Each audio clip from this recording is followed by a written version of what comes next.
an instrument everybody loves.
Good evening, YouTube. What's going on? Welcome back to another live stream from Why It Matters. I hope everyone is doing well this evening. Hope everyone is doing well. Can you please Let me know how the sound is on your end to make sure you can hear me. My connection on StreamYard seems to be almost flickering in and out, it looks like. So please let me know that you can hear me, number one. And please let me know how I'm coming through. Am I coming through choppy? Am I coming through okay? Let me know in the chat. I'm just going to say hello to everybody. There's quite a few people in the chat already, so I do appreciate each and every one of you. Just as a reminder, I never seem to do this often enough. Please make sure if you are in the live stream, hit that like button, subscribe if you are new. Cool. So let's say look. What's up to everyone? So R&B, how's it going? Thanks for dropping by. Double T Funk is this. Okay, new stuff from Germany. Awesome, awesome. Hope you enjoyed the show. Eunice Osman, welcome again. How are you? Vincent, what up?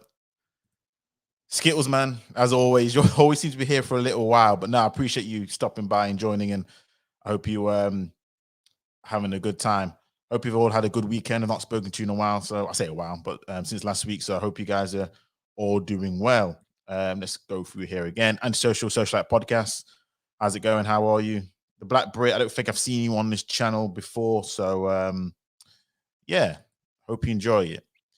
Yeah, absolutely. And to be fair to you, that's kind of, you're 100% right. This music is chilled, and I kind of wanted this whole live stream to be a very chill discussion. So I'm going to have a lot of disclaimers in this conversation, purely because the live stream, the topic of the live stream, and even the thumbnail itself, I know exactly how these things are going to, how these things can go. So I'm hoping that I can moderate this situation where it's not going to end up in a way which is going to get out of control. But I know people like out of control. So, you know, you don't have to lie to me. I know you guys like the drama. You guys talk about, oh, we don't like drama. We don't like drama. I know you guys like, and ladies love the drama. You don't have to lie to me. It's your boy. It's your boy. You love the drama. I remember, what was the last live stream I did, which got a little bit out of hand. You guys loved that live stream. Loved it.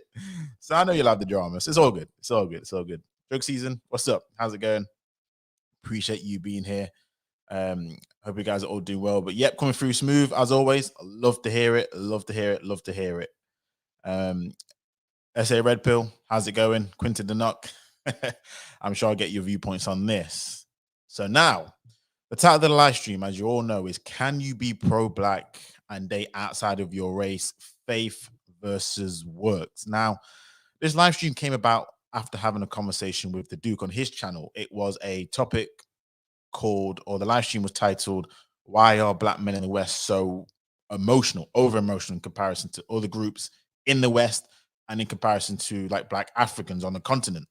And I don't know how we disseminated into this, but the conversation came up because we was talking about how we have prominent members of Black societies who donate money to causes, to Black causes, and do all these things for Black people, but yet they're ostracized because their partner is not Black. They are dating out, they're in an interracial relationship, they seem to be happy, all seems to be good. This again, but they seem to donate loads of finances to Black organizations, initiatives, things of that nature at all. But again, because their partner is non-Black, they're criticized for everything that they do or even don't do in comparison to people who do profess to be, you know, pro-Black, they do profess to be for Black people, they do profess to want to be in the community, doing everything for the community, but their actions don't bear that out. Matter of fact, their actions speak to a completely insidious and narcissistic route. And we brought up, you know, the classic example, Dr. Umar Johnson, somebody who you could argue has been taking advantage of the Black community, Black women in particular, in regards to what he says he was going to do. It's been, how long has it been now since he said he was going to build what he's built?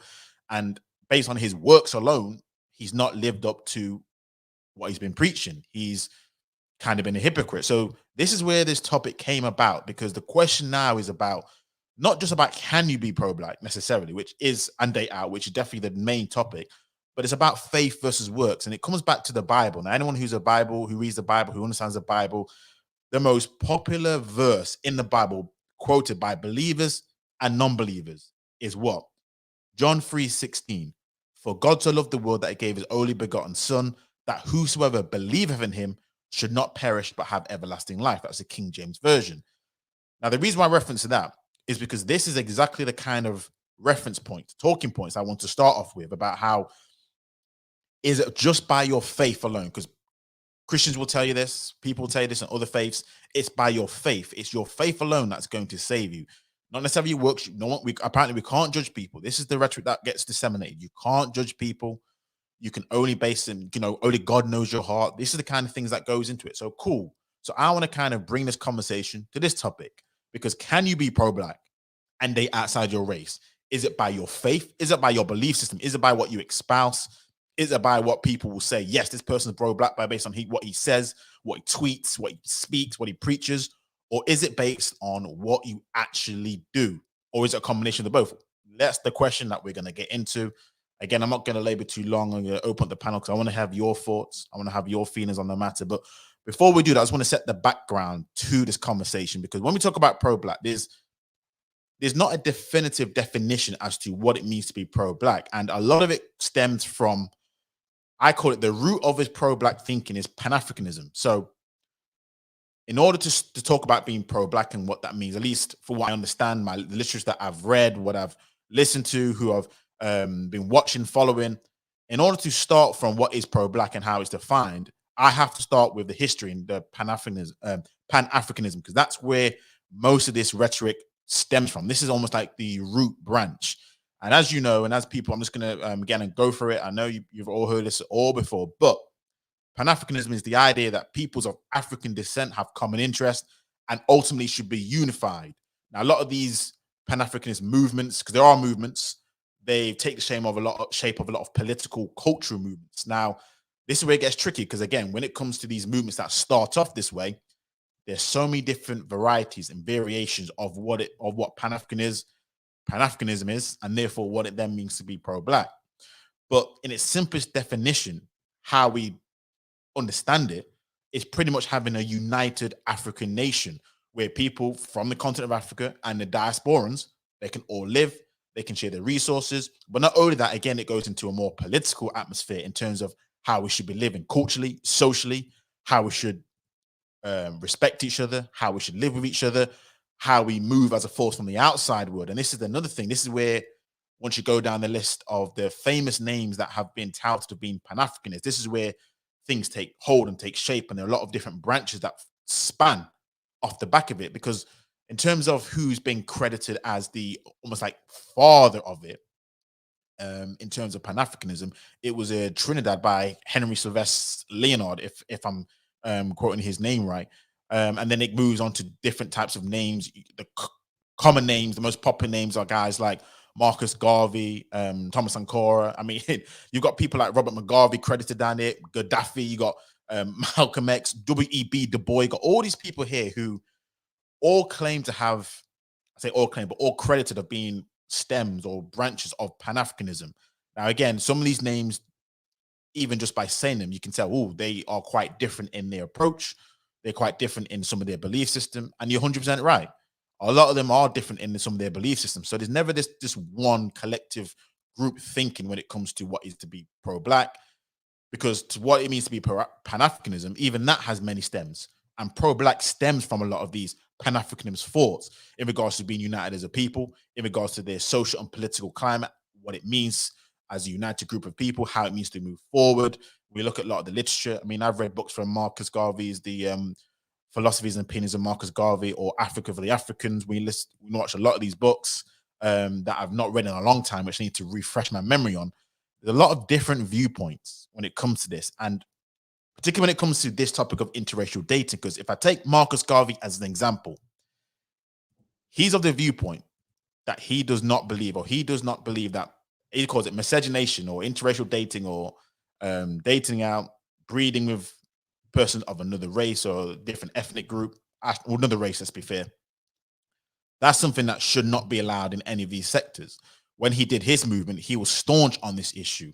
And he even took it to a further realm, where if you listen to his literature, some of the beefs that he had with W.E.B. Du Bois, he even didn't like a lot of people of African descent who were mixed. So obviously, you have a lot of mixed people who are of African descent. Some, again, it's not their fault, but a lot of them do believe, and Marcus Garvey was one of them, that they weren't, let's say, fully African.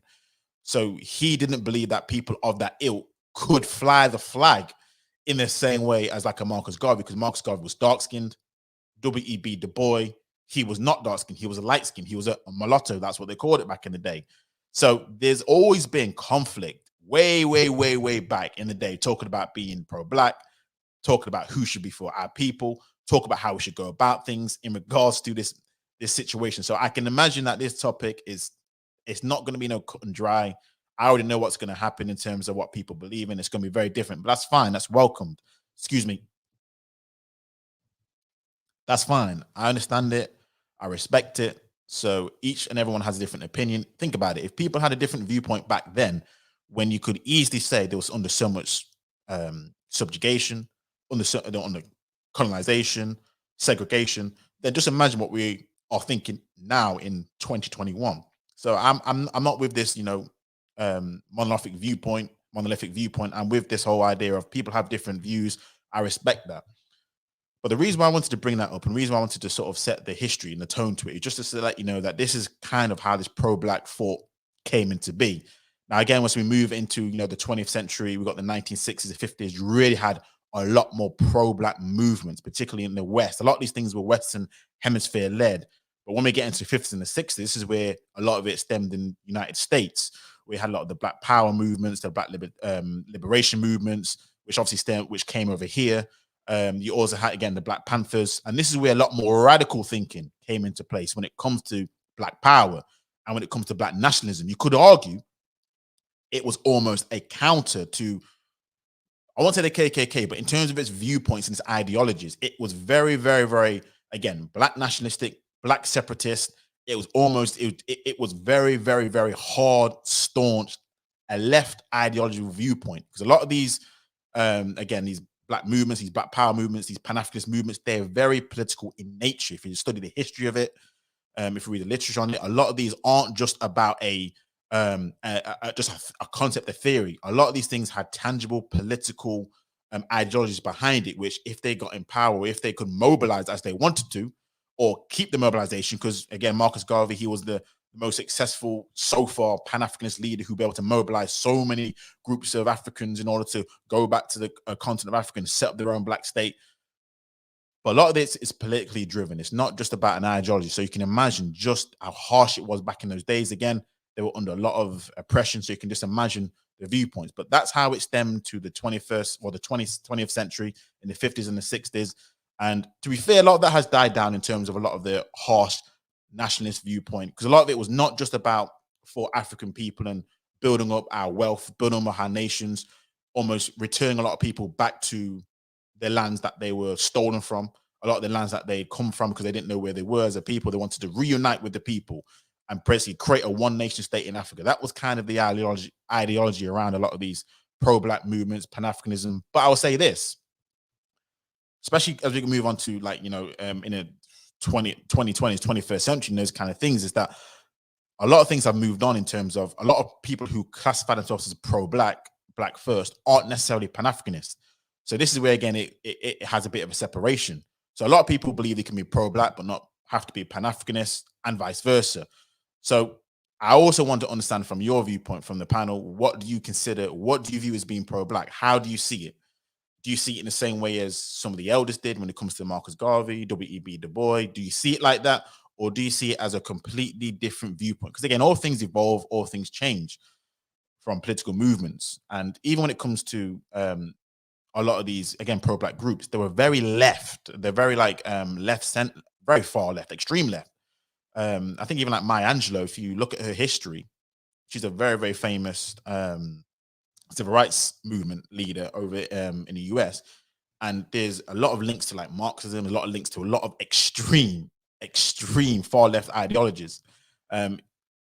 Communism, again, a lot of these things which people in the West, let's be honest, we don't really necessarily believe in a lot of this kind of stuff in terms of state control, in terms of people should only have what they need as opposed to what they desire. It's very much a state controlled environment when you talk about communism. And this is what, to be honest with you, a lot of Black nationalists, a lot of Pan-Africanists, a lot of pro-Black people actually believe in from a political standpoint.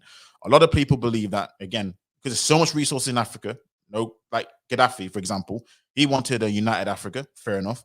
And also in regards to a lot of it, it was a case of what do the people need, shared resources, share it all out, which again, in theory, sounds brilliant.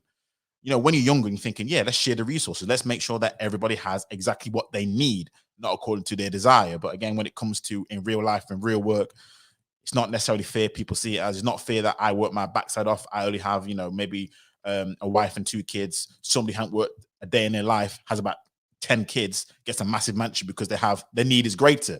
But there's all these kind of things which happens when it comes to a lot of these viewpoints. But anyway, going back to the topic. So I just wanted to sort of lay the foundation down as to how sort of this viewpoint, this ideology comes about from history. Again, I invite you to read a lot of the literature regarding Pan-Africanism first. I recommend you do that first.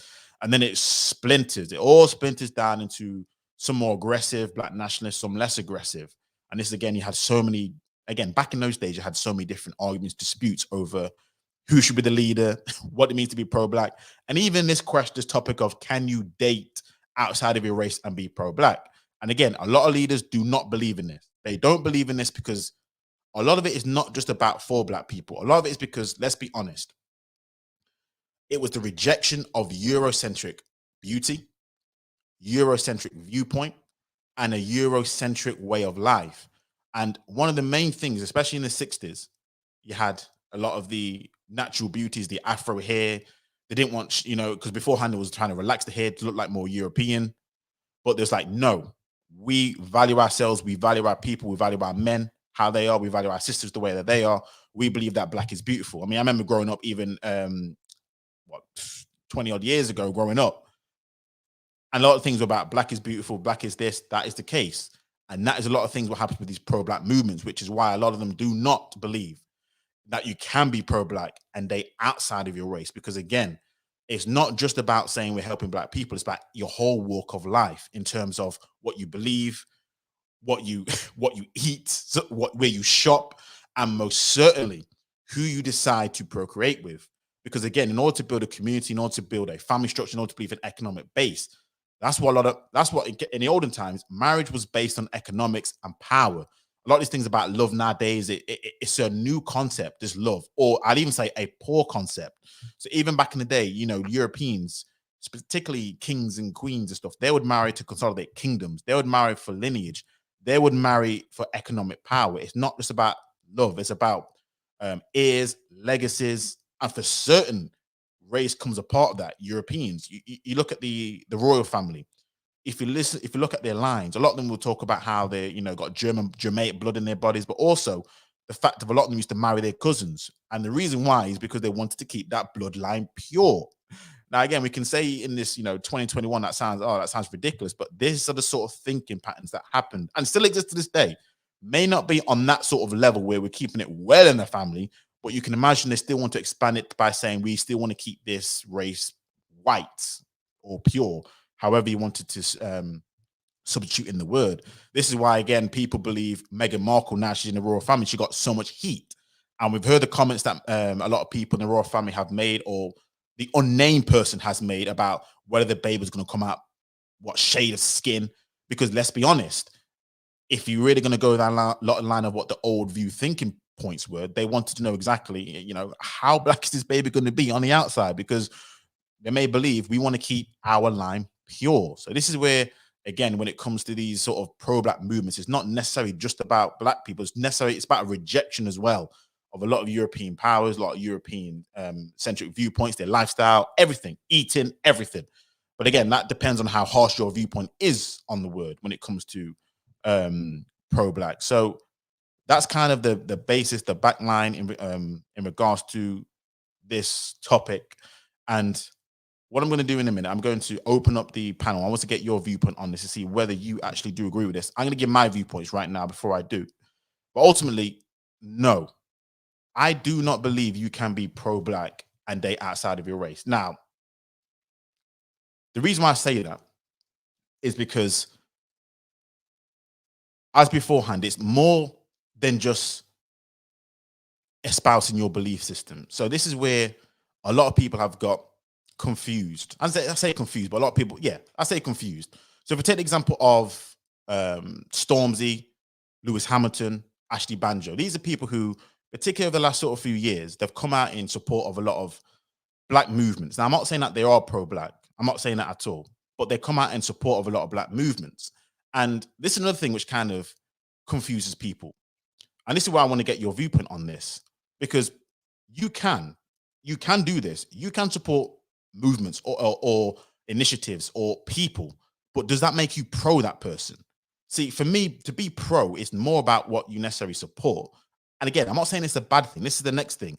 I do nowhere near want to discourage people from um, donating their money to whatever cause that they feel that is justified. If you want to do this, I have no problem with that. This is why when people have these, oh, well, you're dating this, therefore you can't donate. I'm not with that kind of camp. I just believe you can't be just pro-black. You're still black, but you just can't be pro-black. Whereas pro-black is more of a different ideology or viewpoint. It's a way of life. Again, bring it to the Bible. If you are a Christian, I know Christians don't like me saying this, but if you are a Christian, it's not just about what you preach. For example, if you're a pastor on a Sunday morning, it's not about how you as an individual act on a Sunday morning or Sunday evening. It's about your whole lifestyle throughout the entirety of the week, entirety of the month, entirety of the year. Because again, by your fruits, you shall know them. And what is your fruits? It's your actions.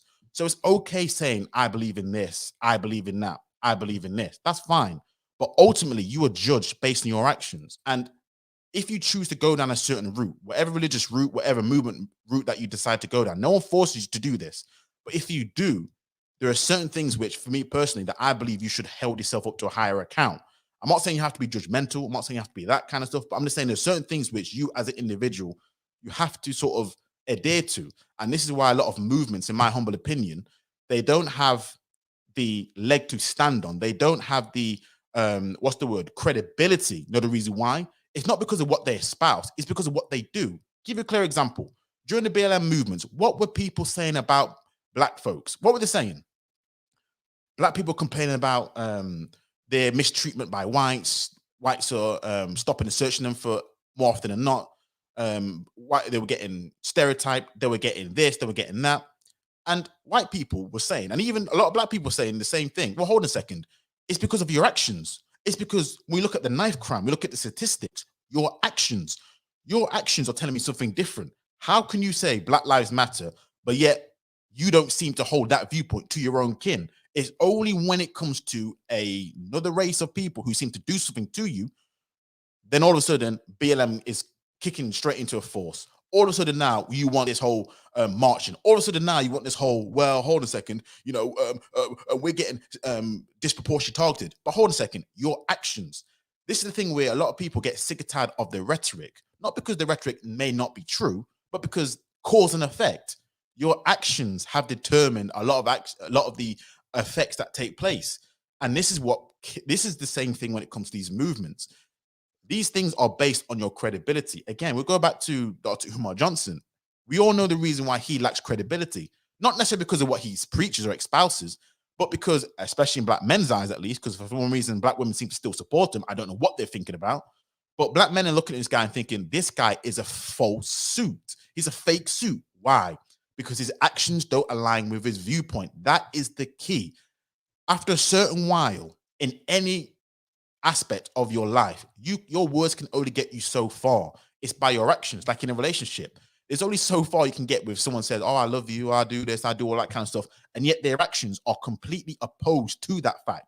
There comes a certain point where you're thinking, well, hold on a second, if you're telling me all these things that, oh, you love me, you want to do this, you do that, but all your actions scream completely against it, then hold on a second, we have to say, you may have the belief system, the faith, but your actions, your works does not, N-O-T, line up with the two. That's the reason why I say, for me, you cannot be pro-black. I'm not saying you aren't black. Don't get me wrong. It's not like I'm saying, oh, you're not black because they act. That's stupid. That's stupid. But pro-black is something completely different. That's more of a movement. That's more of a legacy. That's more of a statement. That's everything encompassing.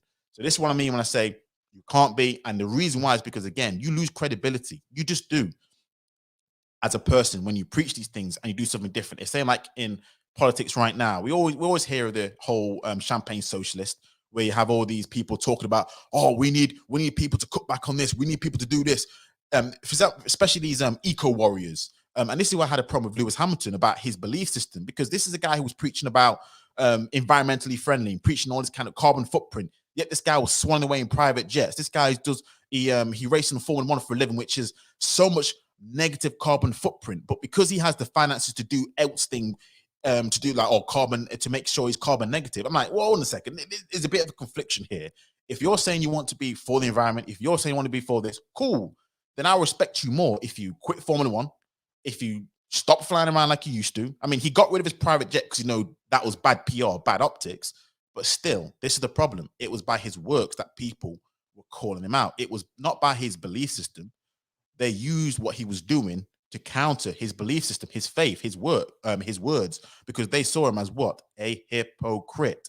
And this is why I say what I say. And this is why I'm going to drop the panel down. I'm going to invite people to come on there. And I just want to also say this before I let people on, that this is not a topic which I want people to be talking about. Oh, the reason I'm not this is because of I don't want no gender war battles. I want this to be just a conversation about the fundamentals. So this is not going to be a conversation where we're going to say black men are this, black men aren't building, black men aren't doing this, that's why I can't be this, black men aren't doing this. That's not that stream.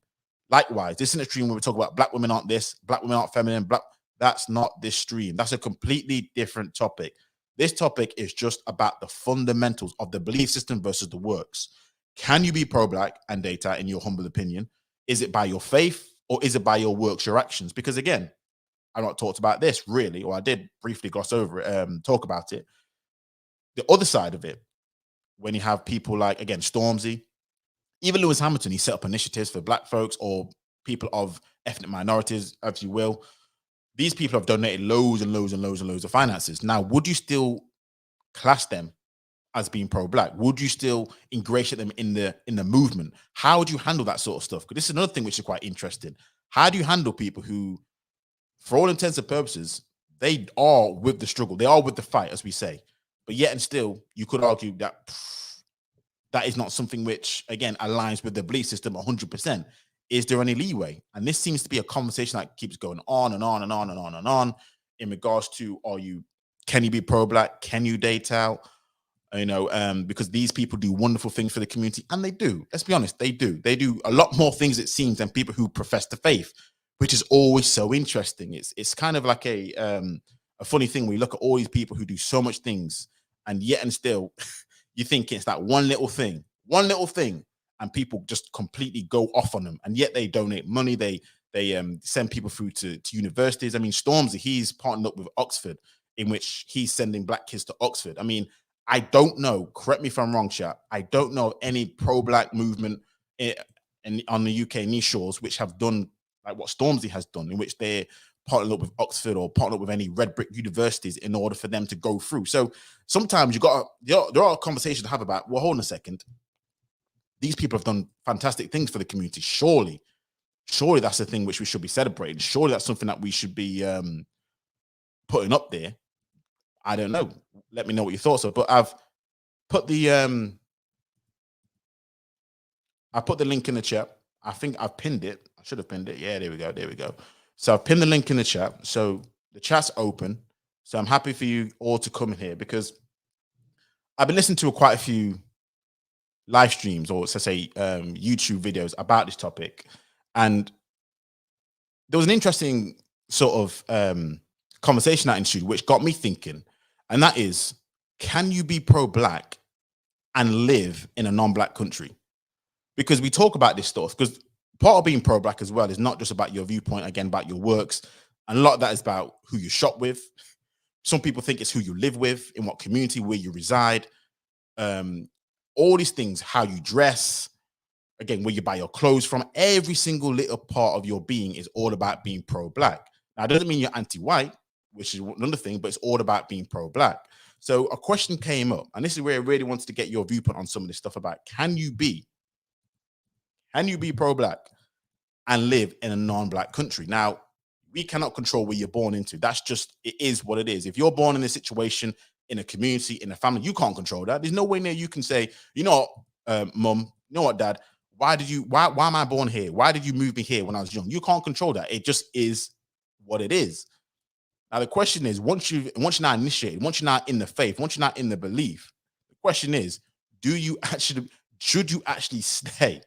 Should you actually stay in a non-white country once you get your finances up, or even before that? Because there's so many people who've moved back to, again, Pan-Africanism, moving back to Africa and all this kind of other stuff. And I'm like, they've decided to go back. So the question is, can you really be pro-black and A, live in a non-black community, or at least a non-black area as best as you can do? And again, B, a non-black country, even at the beginning. Because again, we understand people have their financial situations. Not everyone has it like that. People do have to, work and live for their families. I get that. I get that. So the question is, can you actually be pro-black and live in these countries or live in these sort of areas? And again, I just want to make sure everyone's abundantly clear. This is not no stream where we're going to go attacking everyone. So please, please, please, moderators, make sure that you do ensure that the chat stays nice and civil as possible. I don't mind disagreement, but any ad hominem attacks, all I want you to do is just, give them a warning. If they keep continuing, then time them out. So again, make sure everything's chilled, everything's calm, and that's really how it's going to be. But I've left a link in the chat for anyone who wants to pop up and join. So I'm just going to say what's up with the chat. I'm just going to see what's going on, see what you guys are saying.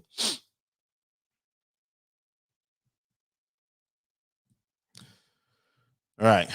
So, okay, this is very interesting because this is one of the reasons why myself, I don't consider myself at all pro-black. A lot of the things I'm like, I do agree with it broadly in terms of just the overarching concept. But yeah, this is one of the reasons why I don't, because like you said, that's one of the reasons why I don't support. They follow far left ideology. And this is one of the greatest questions, because a lot of pro-blacks, they do seem to link with a lot of far left ideologies, Marxism, communism, and a lot of them does seem to be they want to violently take things from other people. And a lot of it stems from because, well, they were violently taken from their situation, whether it be from colonialism or slavery. So I think a lot of it is, I won't say tit for tat, but it's almost a case of, look, if that's how they want to play it, then that's how I'm going to play it, or that's how we should play it. Because at the end of the day, the strong survive. You know what I mean? The weak die, the strong survive. So this is why, yeah, I do think nowadays there's a better way of doing it. And I do think a lot of ways how, because let's be honest, you can't just go out there and conquer a civilization like you did beforehand. You can't just go out there and start enslaving people to build up your empire. Because this is how, let's be honest, most, if not pretty much damn near all empires have arisen in the last how many hundreds of years. It's usually by conquering, it's usually by enslavement, entrapment, because they need that free labor. This is why, again, into their point, they now see capitalism as a new form of slavery, because a lot of times when it comes to capitalism, guess what they're doing? They're getting foreign cheap labor. They want to get cheap labor, so they outsource a lot of their things. I remember call centers back in the day used to be outsourced heavily to India, so much so that it used to be like a running joke or running theme about, obviously, you will never be able to speak to somebody with a British accent if he ever needs to speak to a phone to any one of these providers, because everyone was outsourcing to India. Why? Because the working conditions were poor and because they could pay their employees a hell of a lot less wages. And this is why they can build up their company. Every company, their main expenditure is their employee wages. So if you can get that wage as close to as little as possible, then this is how you build up, I suppose, their mini empire, which is their company, their business. And again, this is how it seems to be in life when it comes to these groups. These groups conquered, they got out, they sorted themselves out, but they had to conquer people, and that's how they managed to build up a lot of their wealth. It's not necessarily about having the resources; they had to conquer. So yeah, I hear what you're saying, and I would agree with a certain extent. But again, like I suppose what I was saying beforehand is, it seems that they have benefit capitalism, but in a way which has been, again, due to subjugation. And now they can say they've put in a new process which keeps them at the top. So, do you know when Brits got rid of slavery and they talk about, oh, we ended slavery? It's like, yeah, after you built up your civilization using a lot of, slave labor. So now you've closed the loop because other groups can't do the same thing that you did. Now, granted, other races have done the exact same thing, but this is the thing, isn't it? So you could argue they've just put another brick wall in regards to capitalism, because there's a lot of debts that ensued, there's a lot of things that happen from it, which is just like, bro, it's mad crazy. But make sure, people, that you do like the stream. If you are new, if you're all listening on the playback, please make sure you do the same and subscribe if you are new. So let's continue. So the Black Brit says, no one has to be pro-black, but if you choose to, then that means you are pro-black in every facet of your life. That's my opinion. And I agree. And this is what I kind of mean with it. Again, with this faith versus works thing, you don't have to believe in these things. This is not forced upon you. This is not something which you have to agree with or have to believe in. You can decide to opt out of it. But if you do opt into it, there are rules, there are regulations. Again, I use the whole religious piece. If you choose to believe in the Bible, cool. That's not a problem at all. I respect your belief system. But with that, there becomes a way of life. There's an action. There's a reason why you have teachers, leaders, because they're supposed to steer you in the right way. in how to live, not just to profess what you believe in, but to live the life according to, again, I say Jesus, or your creator. You're supposed to look to him, because what did he do in these times of struggle? He did this. And this is the thing, even though it may be hard, even though it may be tough, this is the burden that you chose to pick up. This is the cross you decided to take up. So because you decided to take up this cross of being pro-black, because don't get it confused, it is a cross. It's not like it's some sort of what do we call it? I mean, people call it liberation movement, but it is a burden more often than not, dealing with some people, especially some black people. But you decided to do that. So I agree. Again, the question I have to ask for a lot of people is, when you say in every facet of your life, is, does that include where you live? Does that include where you shop? Does that include your clothes that you wear? I mean, for example, the car you drive. I mean, how far do you go with that? Because there are certain things you may be able to avoid, some things you are unavoidable. I mean, if you drive a car, it's likely to be a European car, or an American car, or a Asian car, whether it be Japanese, East Asian, Indian. So it's likely to be non-black because of the distribution, because of the car manufacturers. It's likely to be of non-African heritage. So does that mean you're not pro-black because you said in every facet of your life? Or is this a case of, when in Rome, do as Rome do, but for the most part, you can pretty much, I don't know, are you now half pro-black, half not? Because again, because of the global world, this is another thing as well. It's a global world. Everyone's got products from all over the parts of the globe. So in essence, how far can we go with that? How far do we say to people, you know what, you're pro-black if you dress like this, but let's be honest, the clothing may not actually be from Africa. I've heard dashikis are made in like Holland. So I'm like, if a dashiki is made in Holland and people are wearing dashikis as an African representation, does it negate your pro-blackness? Does it negate your whole viewpoint of, oh, actually, da da da? So, yeah. But most certainly when it comes to dating, this is something you can control. This is where people sort of try and gaslight you by saying these things. And it's just a question I'm posing out there. But when it comes to your dating choice, this is something that you can control.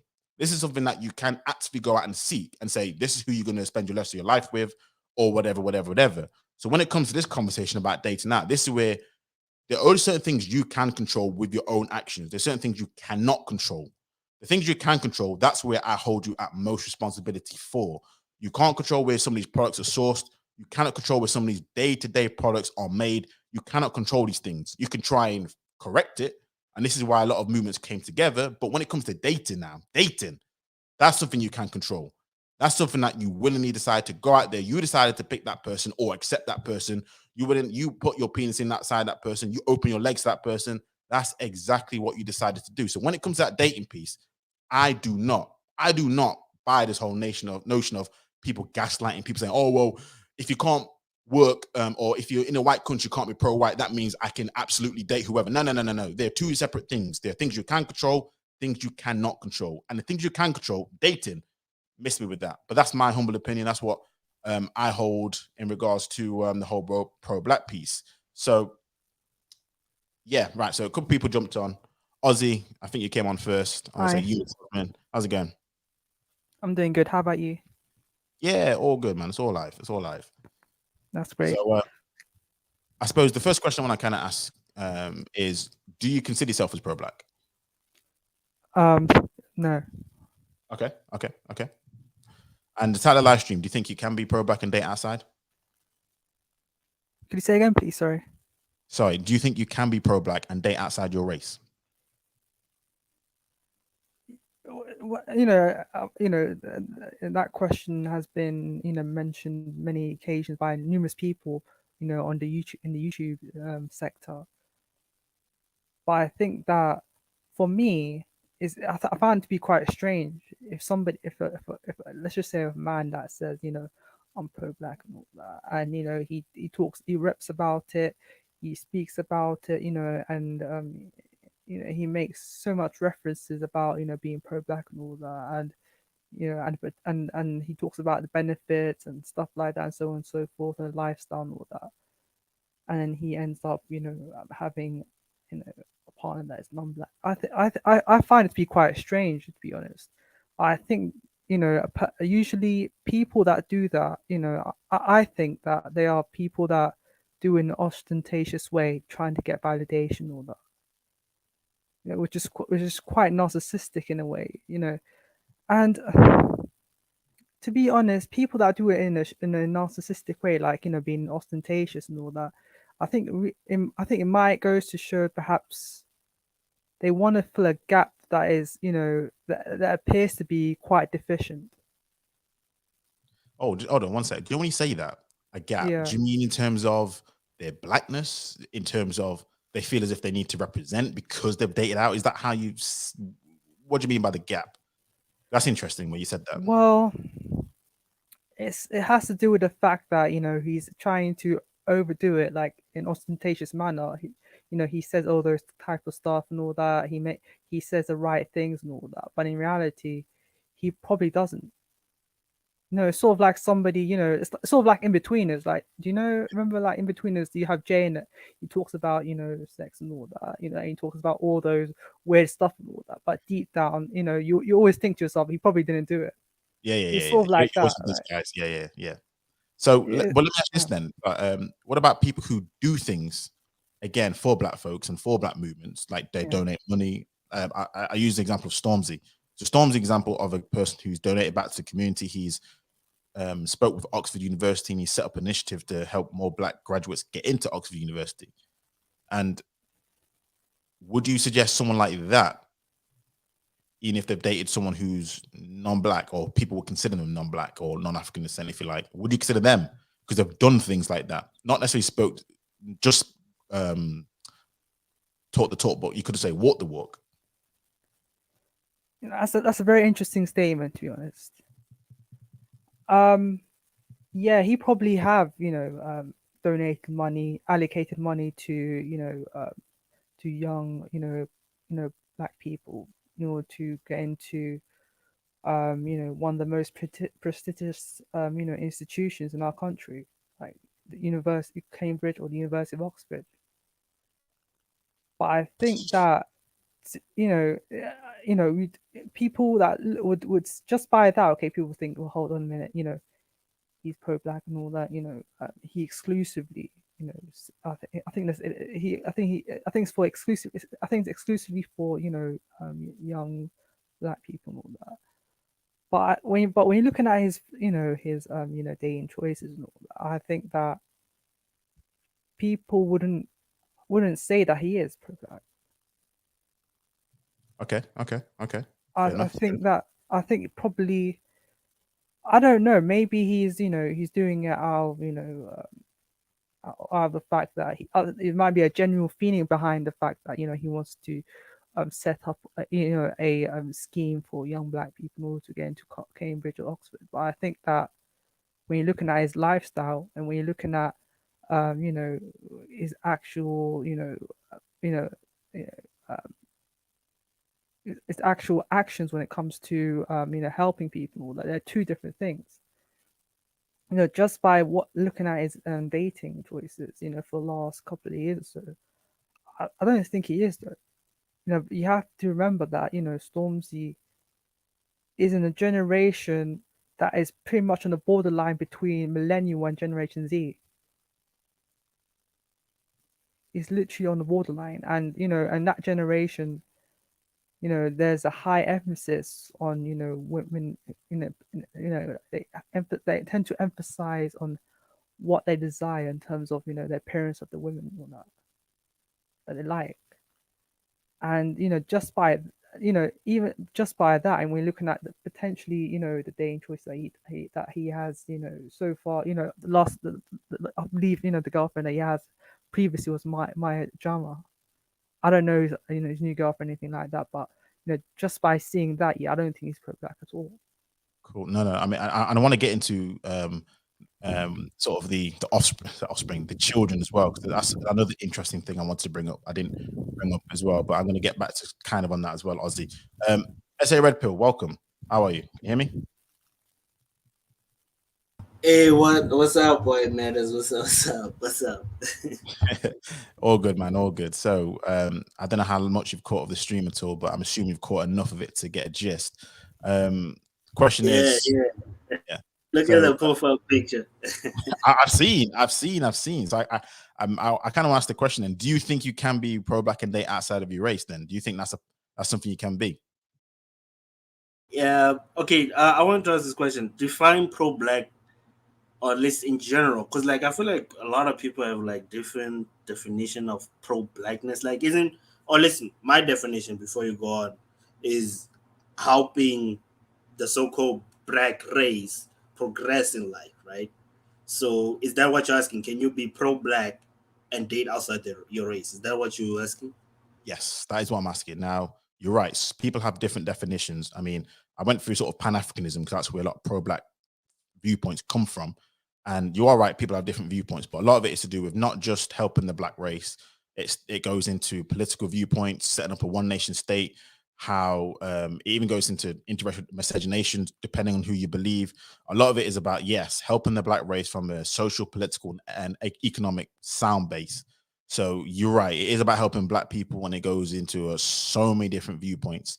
Um, Again, from ideologies to political viewpoints to, again, who you date, all this kind of things. It's pretty much, Africa for the Africans, or black for black people. That's kind of how it is. So yeah, that's how a lot of people view pro-black to be. So, okay, I'm gonna ask this question. Who do you think has contributed more to the, okay, specifically, I would say FBA community?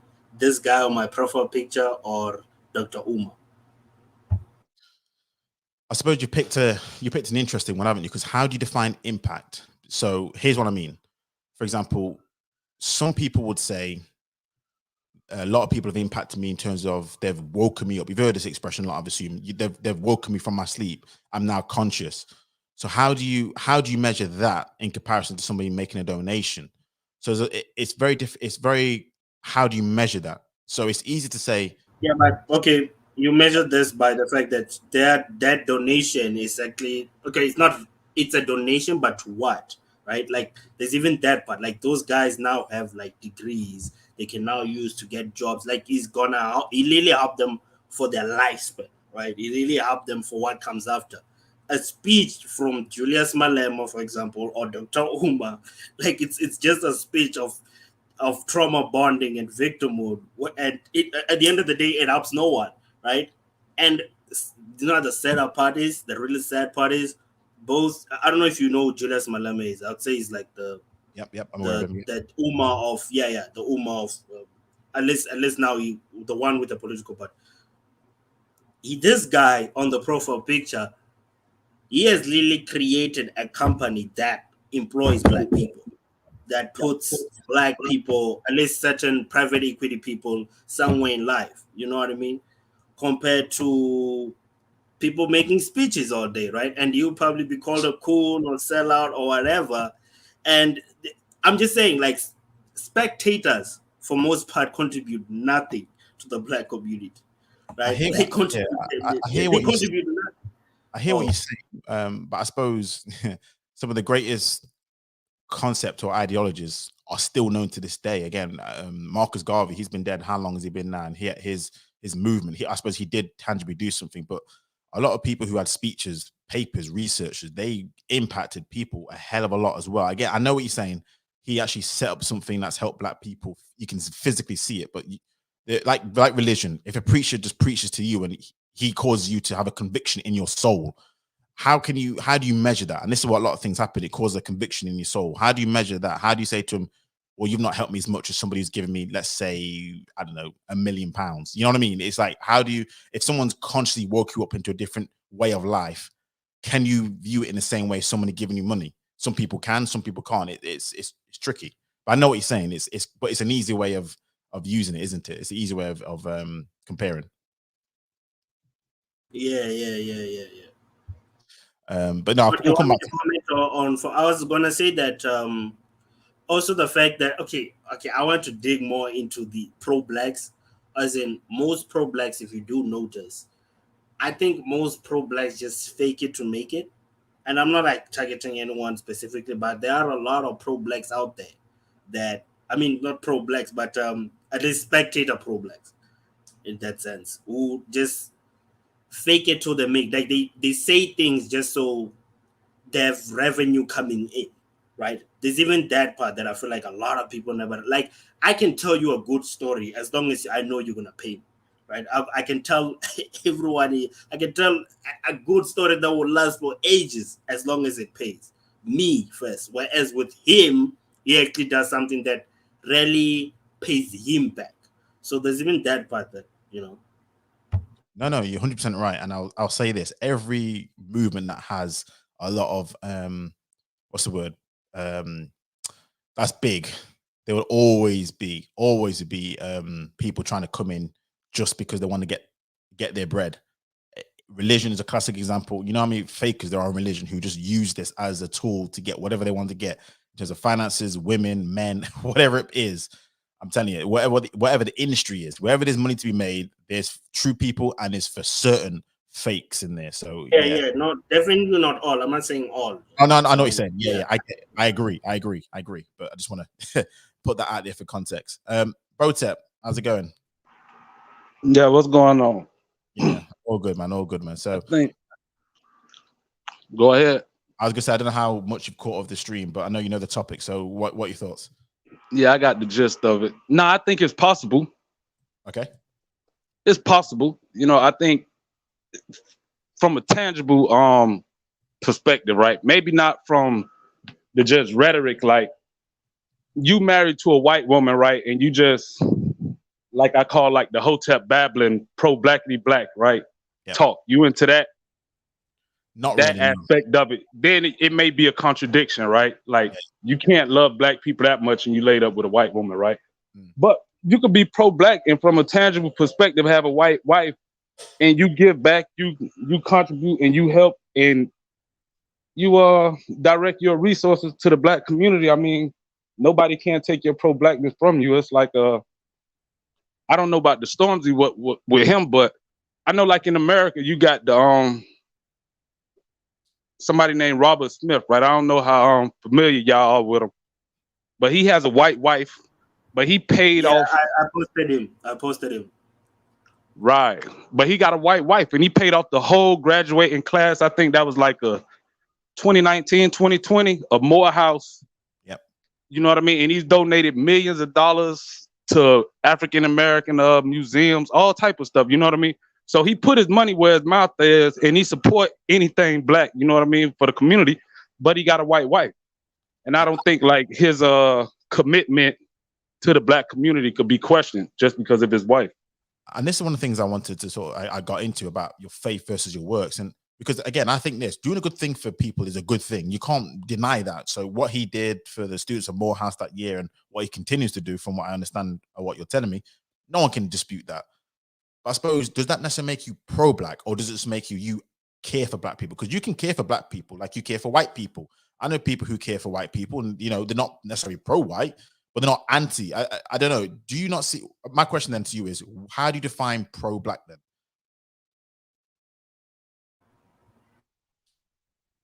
Do you have a definition at all as to what pro-black is? I believe pro-black is your involvement in that community, right? And your affinity for it. So I believe you could be white and be pro-black. Rachel Dolezal was pro-black. You know what I mean? Whether you like her or not or whatever, she was pro-black. Yeah, facts. Now that's it. I like how you went there, because this is the question or the topic I wanted to sort of get into about, because this is sort of the thing which kind of I see going down that sort of lane, that route. Because if you're saying Rachel Dolezal is pro-black, and fine, but the fact that she's not black, a lot of people were just like, that kind of completely negated everything, because this is where you got culture appropriate, your culture vulture. This is where all these things sort of came into place. Now, do you not see that in the same sort of way? Because she pretty much labeled herself as a black woman. She didn't just say she was white. This is different. She wasn't just like a white person who, like those typical, those left Democrats who seem to just be fawning over black people. She identified herself as being black. That was the thing as well. So it wasn't just about her works and she cared for black people, because for whatever reason, she may have felt guilty, white guilt. She actually was identifying herself as a black woman. Do you not see a problem with that at all, Bo, I suppose? No, I don't. Go ahead. Also, there's this guy, Black Brit. He says Rachel Dolezal was taking position that should have been given to black people.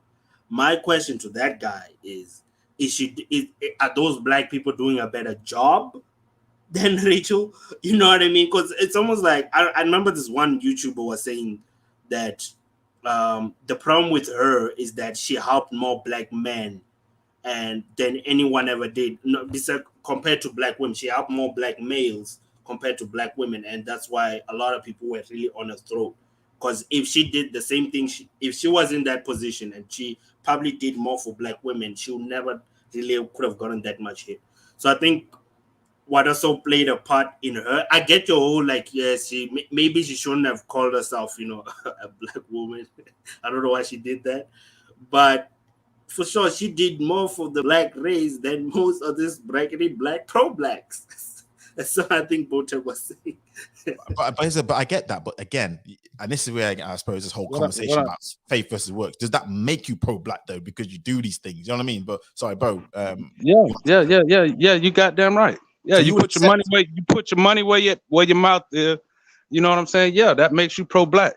All these people that just be talking, you know, Tariq Nasheed, like, I mean, okay, I mean, outside of the entertainment factor, and you know what I mean, like, is he more pro-black if you just look at his resume than Rachel Dolezal?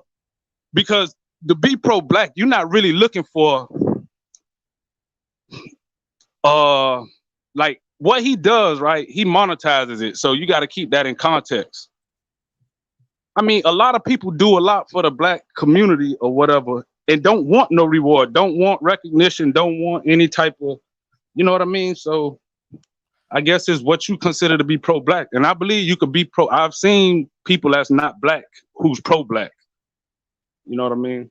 No, I hear you. And I use a religious reference on this because I suppose I think just one sec, Red Pill, 1 sec. I'm just gonna say this and then you can go. Can you get to heaven just by your works alone? Because this is kind of what we're saying here. Almost. Yes. What else is gonna get you there?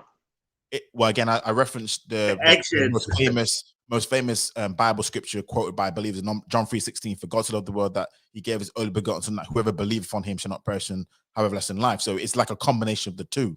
You need that faith, but you also need that works. Whereas, I don't know, is it just the works? But what would be the faith in this example? Okay, so I suppose the faith would be I suppose the faith would be believing in what, melanin ideology. Yeah, it would be. The faith would be the melanin. I know what you're saying. I think that'll be part of the works as well. No. There's no works in melanin, in your melanin content.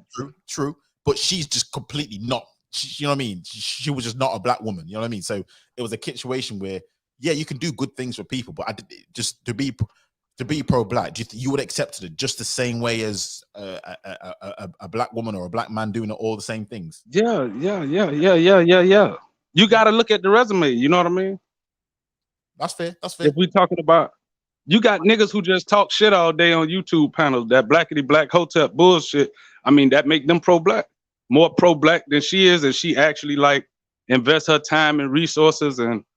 But here's the thing, I agree with only pro-black. Some people only pro-black in when it comes time to fight white supremacy, right? So there's pro-black, blackity black, all that bullshit in the face of white people, like conflict, the wanting to fight the white man and all that. But when it come down to like the community or just working with other black people, or there's nothing pro-black about them at all.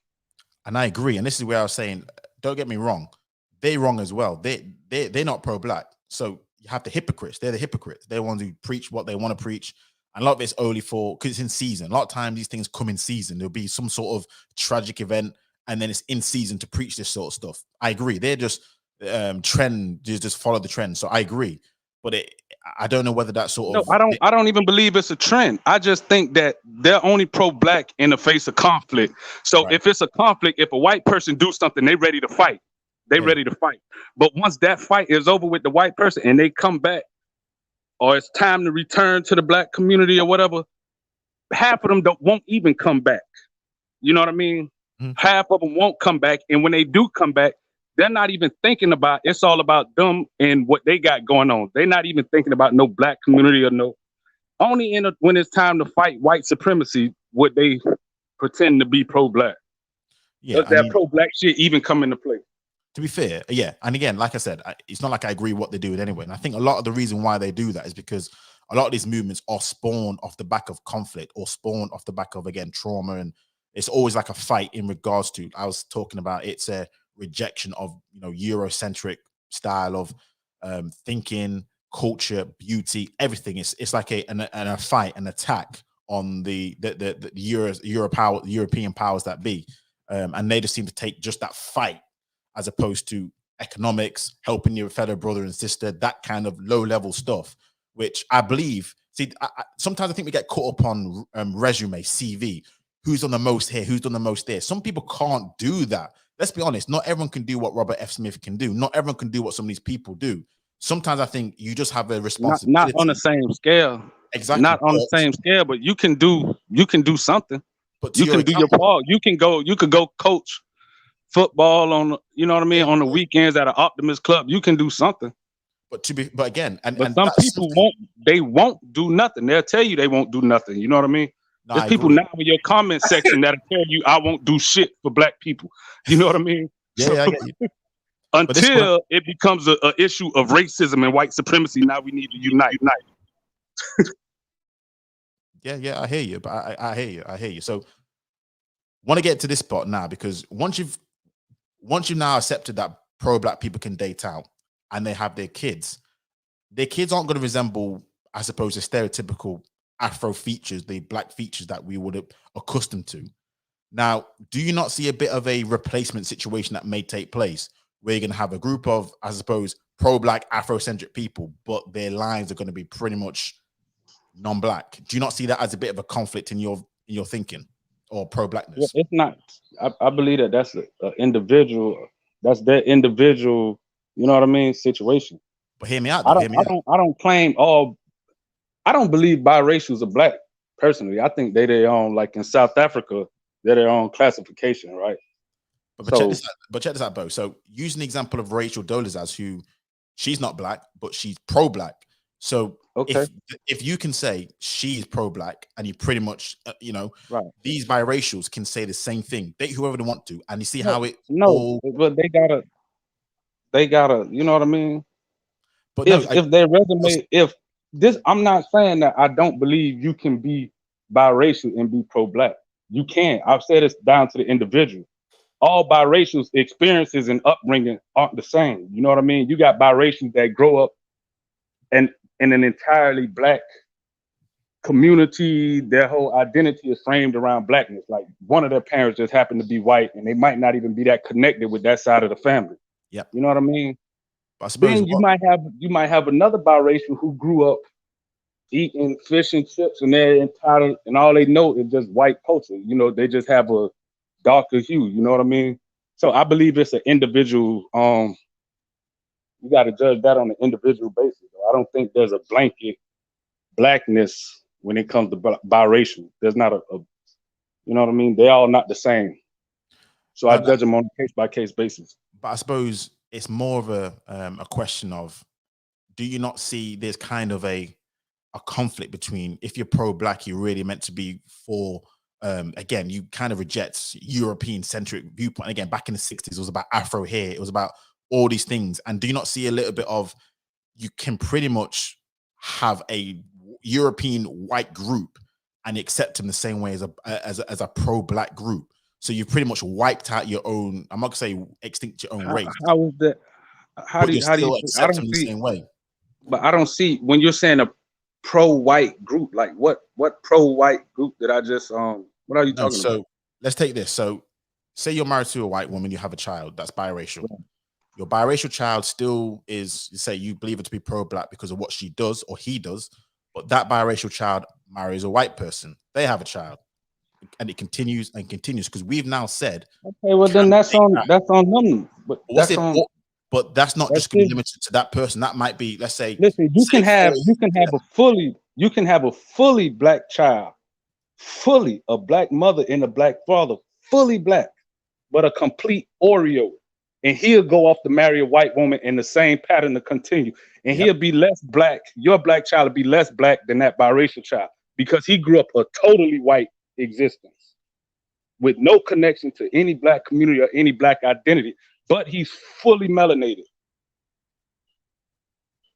But the question is then, and let's be honest, if you had that example of a black person who, for all intents and purposes, isn't Oreo, but then you had, again, someone like Rachel Dolezal or someone of that ilk, listen to what I'm saying. Would you accept that person more black? If a biracial child grew up with a white mother that's pro-black, such as Rachel Dolezal, and a black father that's pro-black, and he grew up in that type of environment with that type of influence around him, I don't think that he's any less black or he's gonna be any more of a threat to whitening the bloodline than anybody else. Like, I think he's gonna be black. Like, I don't see what a problem would be.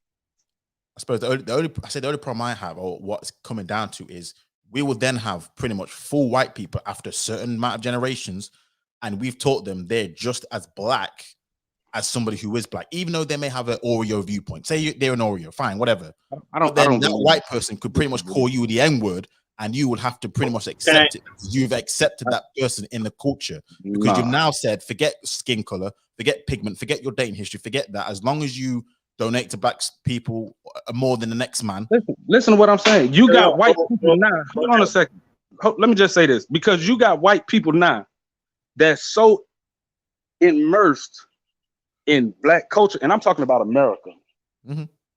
So immersed in black culture and black, and they're battle tested. Like, they already, they certified. They've already proved it. They grew up from elementary school up to high school, uni. They attended HBCUs. They're so immersed in black culture that if they say the N-word, it just is what it is. And you will even have to respect it. Like, if you was to come around as an outsider into the community, and for whatever reason he said the N-word, you wouldn't even have authority as a black person to even say nothing to him. Because he's already established himself in that community. Are you serious? So you would willingly allow that person? I know white people right now. I know. That's so entrenched in the black community in America that if they call you a nigga coming from outside of the community, nobody will bat an eye. And you would just have to, like, if you want to fight him or whatever. But bro, he's already proven himself. He's already proven himself. But do you not see the disconnect there? Do you not see that at all? I know you're saying that he grew up in a black culture. Do you not see the disconnect in what you're saying? Like, I mean, you don't see that's a problem. I mean, when you're looking at the whole situation, you know, you have to call into question respectability amongst the people in that, you know, certain situation. Or that I would never, you know, use an offensive term, you know, to anyone whatsoever. This is it, because even if I grew up in a different culture again, and I use certain words which I know is a derogatory, if anybody who didn't know me saw me, heard me using that word, and they didn't know I grew up around certain people, they would think I'm disrespecting that group of people, regardless of where I grew up, regardless of how battle tested I am. Exactly. You see what I mean? It's like, absolutely. But that's different. But that's what other people will think. That's what other people will think. But the people that actually know you from that community that was raised around you, they'll know where your heart at, and they'll know, like, they're not going to take offense to it. That's still offensive, though. It doesn't change the fact that word's offensive. If you outside of it, though, and you don't know this person, maybe you might take offense. Doesn't matter if I don't know that person. It's you know. Anyway, man, it is what it is. Like I say, man, I said what I said, and that's the reality in America. The reality is, you come to America, such as Florida, different places in the South, and you got white people and Hispanics that grew up their whole lives totally immersed in black neighborhoods, the black community. They even went to black churches, and amongst their peer groups, they've been saying the N-word since they were small. So if you come from outside of the community and you take offense to it, nobody's gonna care, because they know that white person or whatever, and nobody's gonna care. I mean, no one should be actually saying anyway. It'll just be something that you would have to struggle with. But that's a word that's being used to dehumanize people. I don't understand why would Ozzy, a group of friends. That's a different question, Ozzy. I mean, I'm not going to get into that. I'm not going to get into that. That's a different question. I suppose I'm trying to get into just if you allow that kind of thought process and that action to take place, this is where everything else gets a bit distorted for me, where you can allow just because you grew up with certain people. It doesn't Can make I you just that add on person. that? Yeah, go ahead. So Go ahead. who? So yeah, on Botep, to be honest, you kind of asked it in a way, white matter. Like, don't you feel like you are kind of contributing to a lot of this racist feeling comfortable? Nah. Say, See, like if you allow, no, I'll be done. Like, look, your situation right in America is very similar to the situation in SA. We do have like a derogative word similar to the N word, right? Which is called I'll say it. Can I say it? White matters. The word. Yeah, go ahead. Yeah, it's called kafir, right? Which actually means atheist, but it's been used to demean black people for some reason, and we accepted it. So this is one of the main reasons you will not find most, even white people. If a white person dare says that word, they get fucked over, right? We don't want that word to be used on us. We don't want do anything you like all use the word? Do you all use the word amongst yourselves? Okay, no, then. So that right there is the major difference between the N word in America and the Kufa word in South Africa. African Americans, ADOS, we use the word amongst ourselves. No. Yeah, no. That yeah, is. but That is. the fact that you're allowing, you said, I get you were talking That's what about I'm how saying. there are Right. white people who grew up in black neighborhoods and they'll Right. probably use the N word as like it's obviously they don't mean like in a racist way, right? Right. What I'm Right. asking you, don't you think, Mr. Damon Wayans, that this word will actually allow a lot of racist people to feel more comfortable to say even worse This is what I'm things? saying, though, Like when they right? go on If live television and say, I'm here with my niggas. Like imagine Jack Harlow okay, saying that shit. okay, and the thing is, right? If they say it, then it's up to you as a black person to slap the shit out of them if you feel offended. You know what I'm saying? Well, you got people, but like I'm saying, the difference between the word over here is that word isn't the same as the Kufa word because it's a word that we've embraced as black people. So I hear so many people in the UK, Nigerians or whatever immigrant groups that's not from my groups, and that word isn't even a part of it. You use it. And a lot of times y'all use it in the wrong context where it just sounds weird. But it's like, whatever, okay, they don't know no better. They don't mean no harm. They don't even get it. So that word though is different in America because we use it amongst ourselves. And you got certain people where almost as a term of endearment, like, what's up, my nigga? That's my nigga. You know what I'm saying? That's some real nigga shit. No, You we know what get I'm it. saying? No, So trust me. that We word get it. isn't We get it. word isn't just a blanket derogatory term. No, You know what I mean? yeah, we get it. So It's used there like an is. adjective. It's used as a verb. We get it. So we get how the Okay. word is used and operates. So We if a all white get it. person uses it, then I'm not gonna get offended. If they grew up, if he has a black, back to the original question, if a biracial kid grows up with a white mother and a black father, and he used the N word, like, no, I'm not worried about that becoming a problem.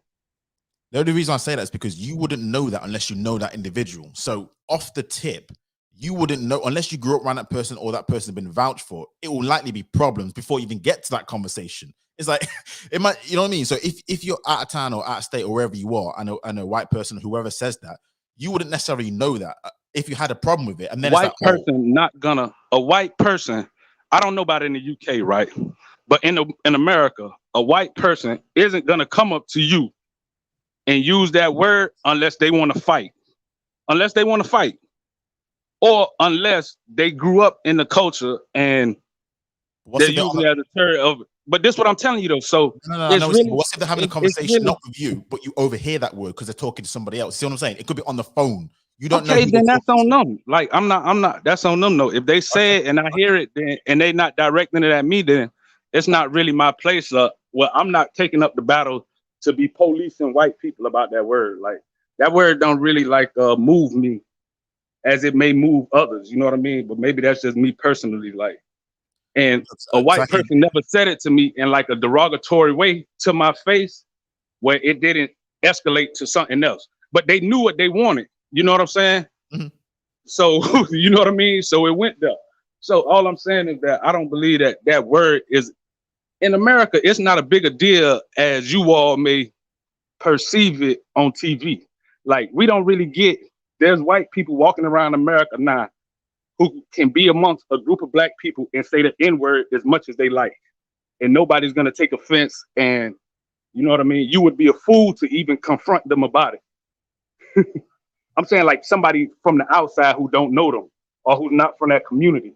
Like you will put yourself in harm's way by trying to confront this white person about saying the N-word, and you see him amongst a group of black people.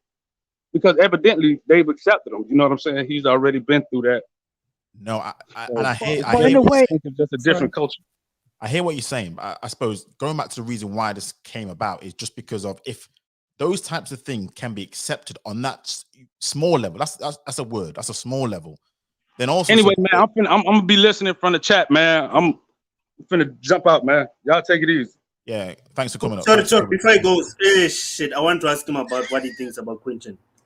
I want to ask him what he thinks about Quentin. Not you guys heard the story about Quentin de Kock refusing to kneel for the BLMs for Black Lives Matter because he says he's a racist, obviously.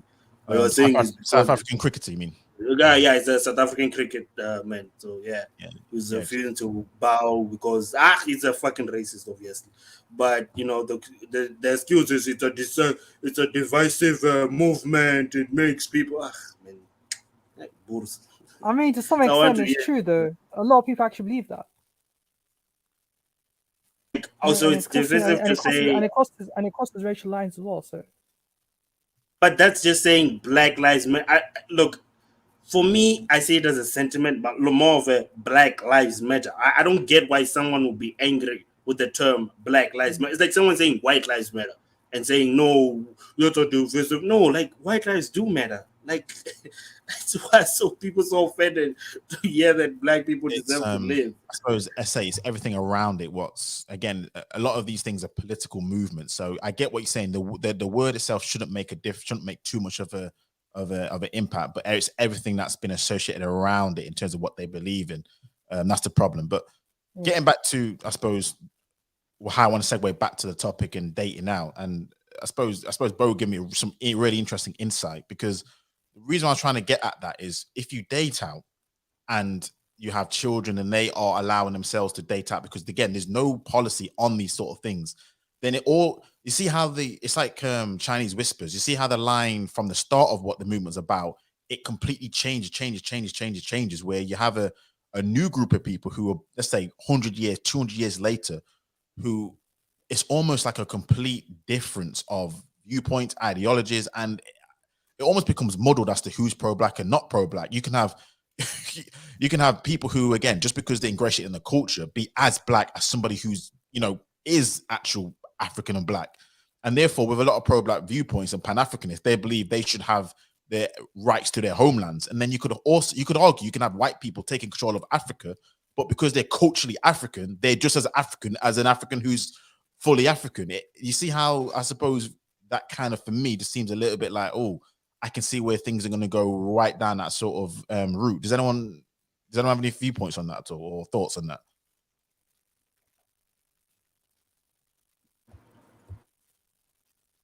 No, I see Ozzy's mic is open, so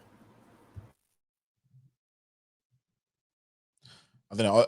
Okay, no viewpoints on that, but because I suppose, again, with Rachel Dolezal, it's that transracial element, and again, this is the whole faith versus works. Some people believe that it's by your works you're saved. Some people believe it's just by faith. In terms of, again, some people believe you can, especially on these social media sites and even just on lectures and people that we've been talking about, people can speak a good game, but the question is, do they walk a good game? And even now I'm thinking to myself, what is the line? What is the line as to what pro-black is? Again, some people think it's just if you donate to certain causes, if you culturally are accepted in that cause, you are pro-black. I don't know. It all goes back to that definition, and you're defined by that definition. Do you think people hate the fact that, let's say, you have a white wife and you're pro-black? Do you think? Look, and I don't know. I usually see this more with the women, but I'm gonna bring both genders. Do you think a lot of people have a problem with this because they feel like it will inspire black men to marry white women?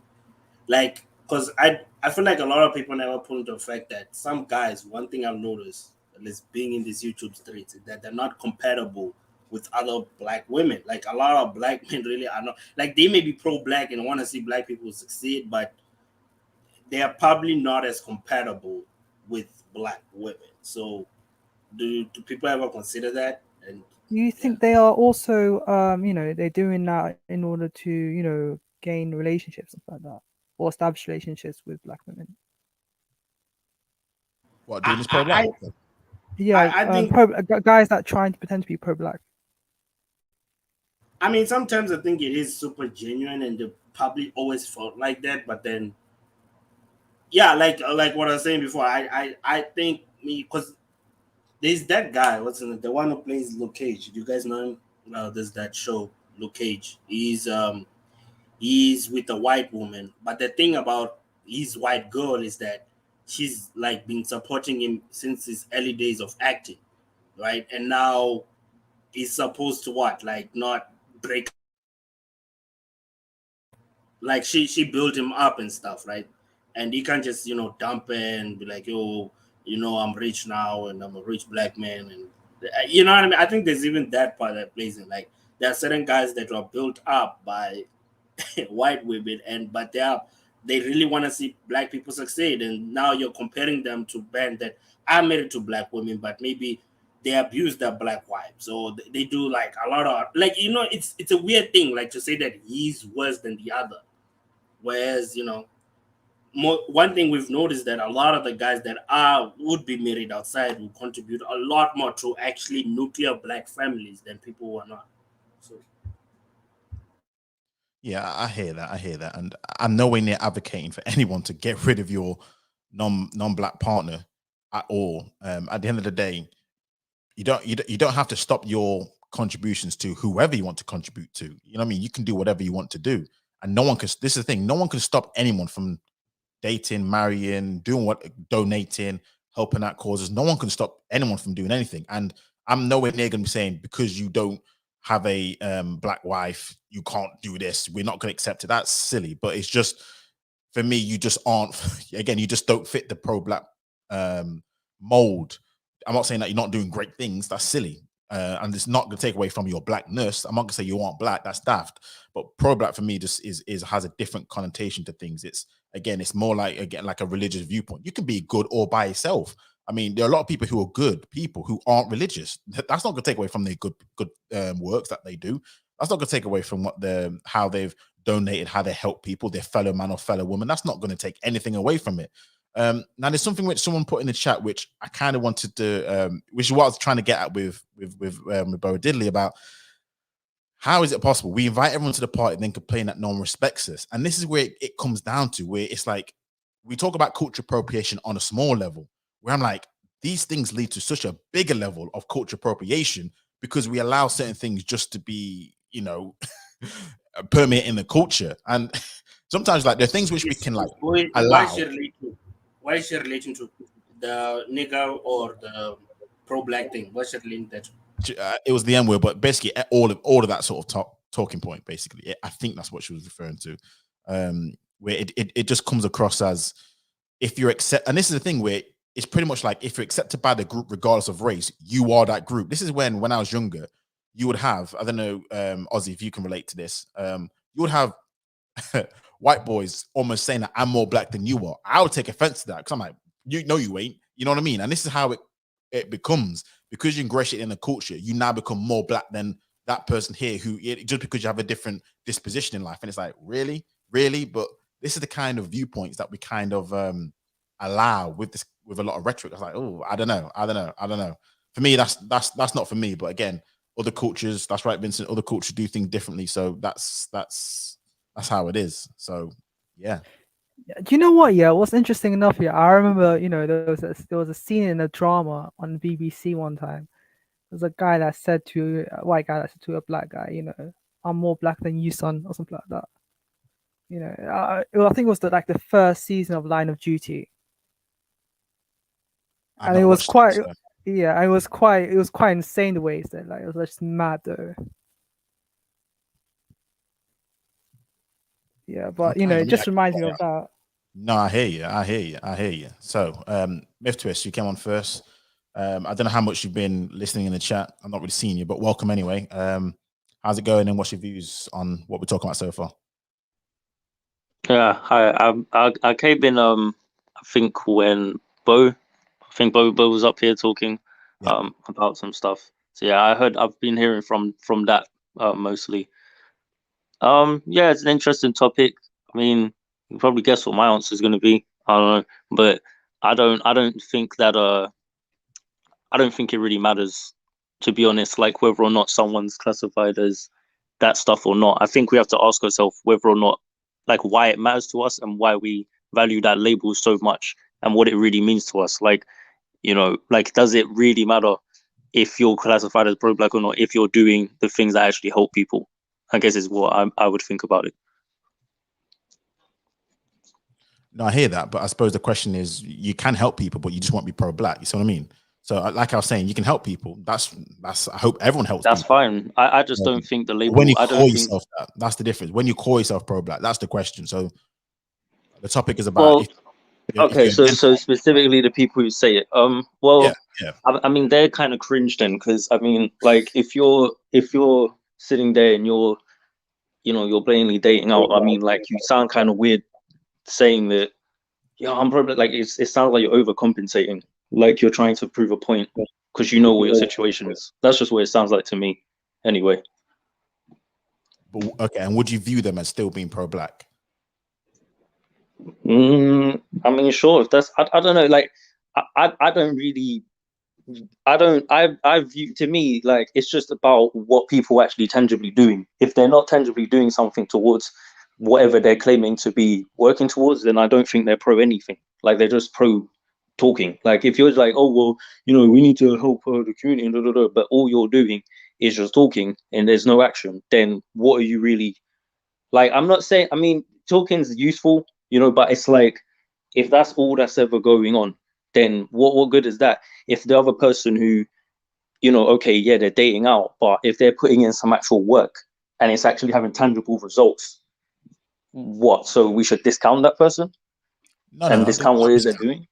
No, not discount. But again, I use an analogy of, again, this is where the whole faith versus works, and using religion as an example, where you can do all the good things you want to, but if you believe in the Bible, if you don't believe in Jesus Christ, your Lord and Savior, you're not going to heaven. That's what Christians believe in. But I don't discount your good works. But that's the problem then. Like, viewing it like a religion is the issue, because it's like, I mean, come across like that, if you be honest, with pro-blacks. Yeah, they do, but that's why to me it's a ridiculous concept, because it's like, that's not like, the thing is, it's like, okay, like, I can kind of see in the title, it says like faith versus work. It's like, faith in what? Like, what are you having faith in? What's that going to do for you? Like, I mean, at the end of the day, that's all black people got is faith in shit, and it's like, it ain't really doing much. It's like, where's the work?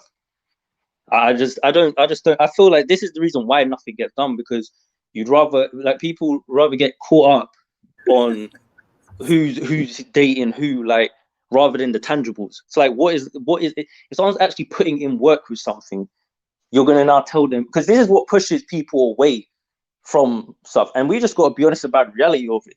A lot of the most productive of us do tend to start dating out. So unless people just want all the productive black people to just not give a fuck, I don't really get the mentality of trying to somewhat ostracize them even further. Part of the reason why they're probably dating out in the first place is probably because they felt ostracized. So like, I don't know. I just think it's such an odd mentality to come from people who are supposedly pro-black to try and push out the people who are trying to help them.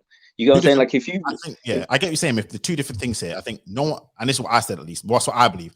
No one ostracizes anyone for doing good things. That's not what I'm saying. I'm not saying that you can't do good things. I'm not saying anything like that. I'm not saying you should stop them from doing good things. I'm just saying, just, you're just a black person. You're still black. No one's taking your black card from you. I think that's why black people date out, because of the black card thing. Your pro-black is something completely different.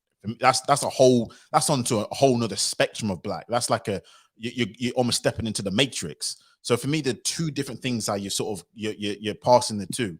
Just because you can help black people doesn't make you pro-black. It could just mean that you're helping your fellow man. That doesn't mean you're pro-black. But if you specifically set up an initiative that's specifically towards black people, how is that not pro-black? Like, if I make something and it's specifically for black people, but I'm not dating a black person, so I mean, it's helping black people specifically, not white people, not Asians, no one else, just black people. So that's not pro-black. But this is where, again, the Bo conversation came in, and we went to the whole. That means a full white person who got no black roots, lineage, history, come into a culture, immerse themselves, and do what they want to do, and almost, we call it culture vulturing, as you know, and do these things. So this is where sometimes, if you accept these sort of traits, which are, again, fair enough, and you go down that route, then you have these situations where, for a lot of people, I don't like to call it this way, outsiders can come into a culture. We allow it to happen because, yeah, that's fine. They're pro-black. I'm like, this is what I'm saying. Okay, well, let's think of it from the other side. So if I'm a white person and I'm trying to do things myself, right? I'm trying to do something, and I've got my family, and let's say I'm with a woman, and the woman ain't white, say she's Asian, she's black, or whatever, right? Now, if I decide to go and create some sort of company, and I start employing people, and I have it where I specifically want to try and hire people who are black, I mean, is that what? So because the dude's white, what's he? Is he pro-black? Is he not pro-black? Like, I mean, if he's got a black woman that he's with, what happens in that side of things? Like, what happens if he's doing something to help out black people, but he's not black himself?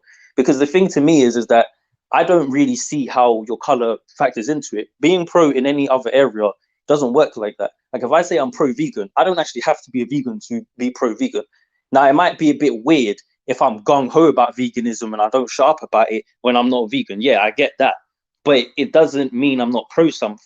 You know, you got people out here, women who are pro-choice and pro-abortion, but they don't necessarily have to have engaged in those types of things themselves to be in agreement with the decision. Like, to me, pro-black is more just about the individual. Like, I'm just pro you as a black person doing what needs to be done for your prosperity. If that means you take an individual route and you're like, well, I'm just going to do what I want to do for myself, then fair enough. Because for me to try and step in and tell you what to do, to me, is like against being pro-black. But I guess it depends on whether you think pro-black is like pro-black community or pro-black individualism.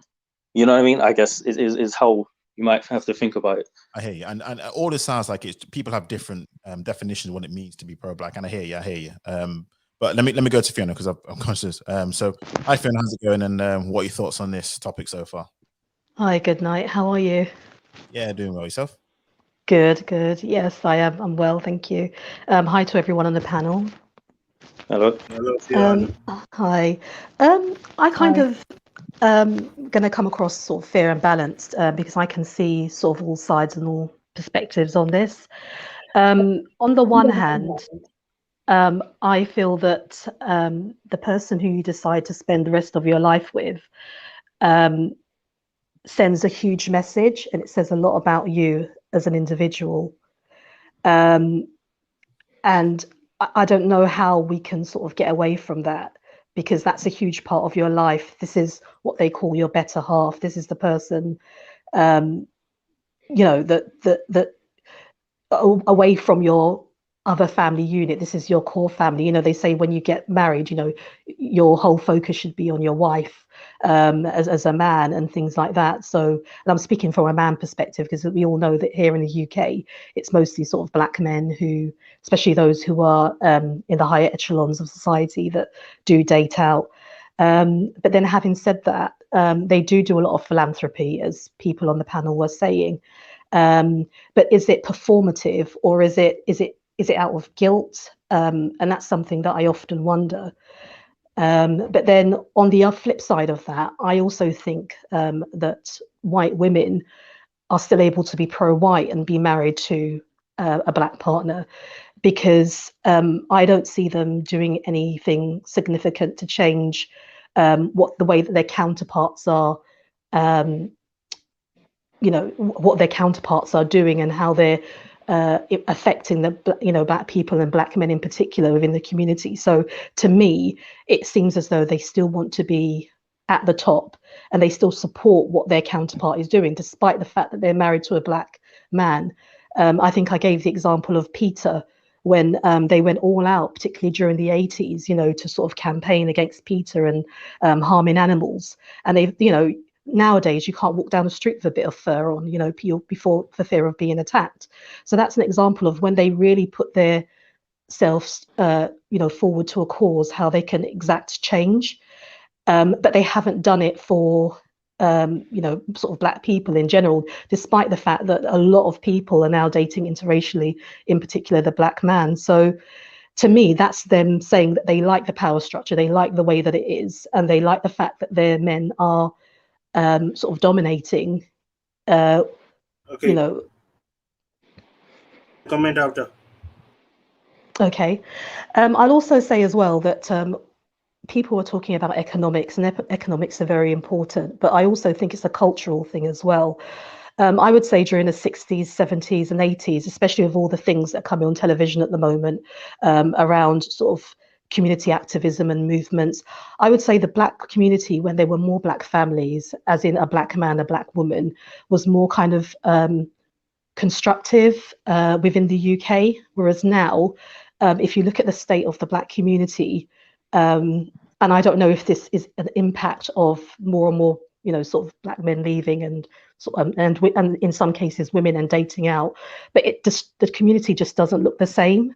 And I think being pro-Black is also about, having that community activism and taking part in the community and having Black families. And as I said, if you look at the state of, you can look at the news, it's just getting worse and worse. Whereas in the 60s, 70s, and 80s, we had a stronger structure that was more healthy. So I don't know what your thoughts are on that, White Matters, or anyone else on the panel. I know Red Pill, you wanted to sort of chime in on something, so by all means, go ahead, Red Pill. No. I guess what's shocking me with what Fiona is saying is why she's associating. Why does she think that person's wife has to be pro-Black?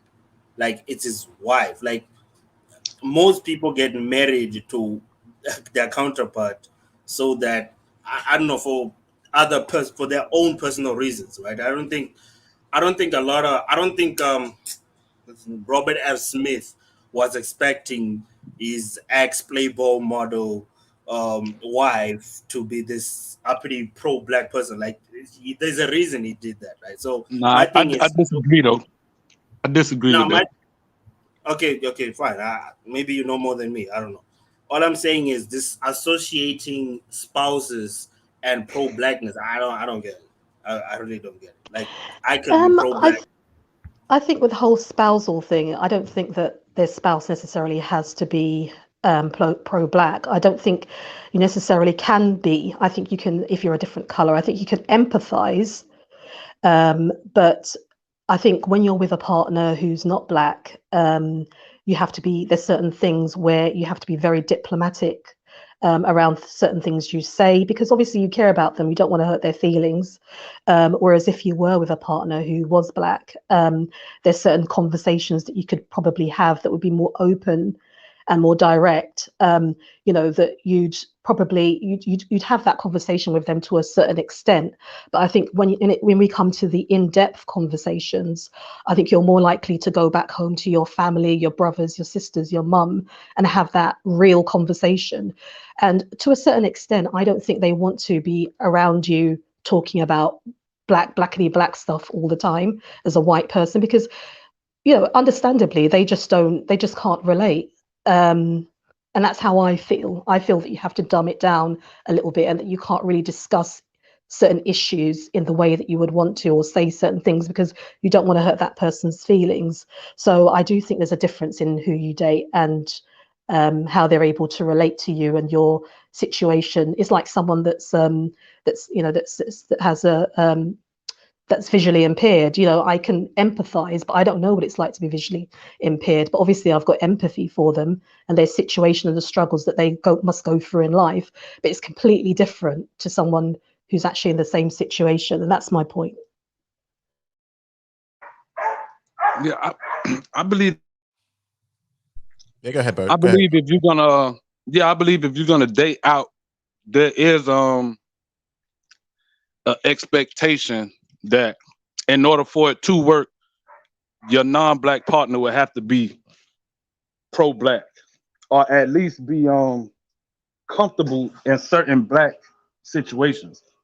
Other than that, you're gonna just end up cooning it up over there, and you know what I mean, or that's what you are doing. You with them to coon it up or be sucked into that whole other world. I mean, I hear. I mean, I was gonna say, bro, I don't know how you take this sort of stuff, but I hear like a lot of examples of where you have white women disrespecting their black partners by, I don't know if you call it cooning it up, by saying these words and disrespecting them in a very racial manner. Do you see it like that as well, in that same way, or do you see it as because they've dated a black guy, they got that, what's the word, that almost that pass? No. I don't think. I'm not big on semantics and words, right? So I believe in like the individual. So I would have to like see an example of that, right? Okay. But I believe that you could be a black. It's easier for black men, right? And I'm not justifying black men dating out, right? But what I'm saying is, for a black man, a lot of the white women that, let me put it like this, a lot of the white women that gravitate towards black men, they do it because they have somewhat of an affinity for black culture, right? So they're gonna be, so you as a black man, it's gonna be easy for you.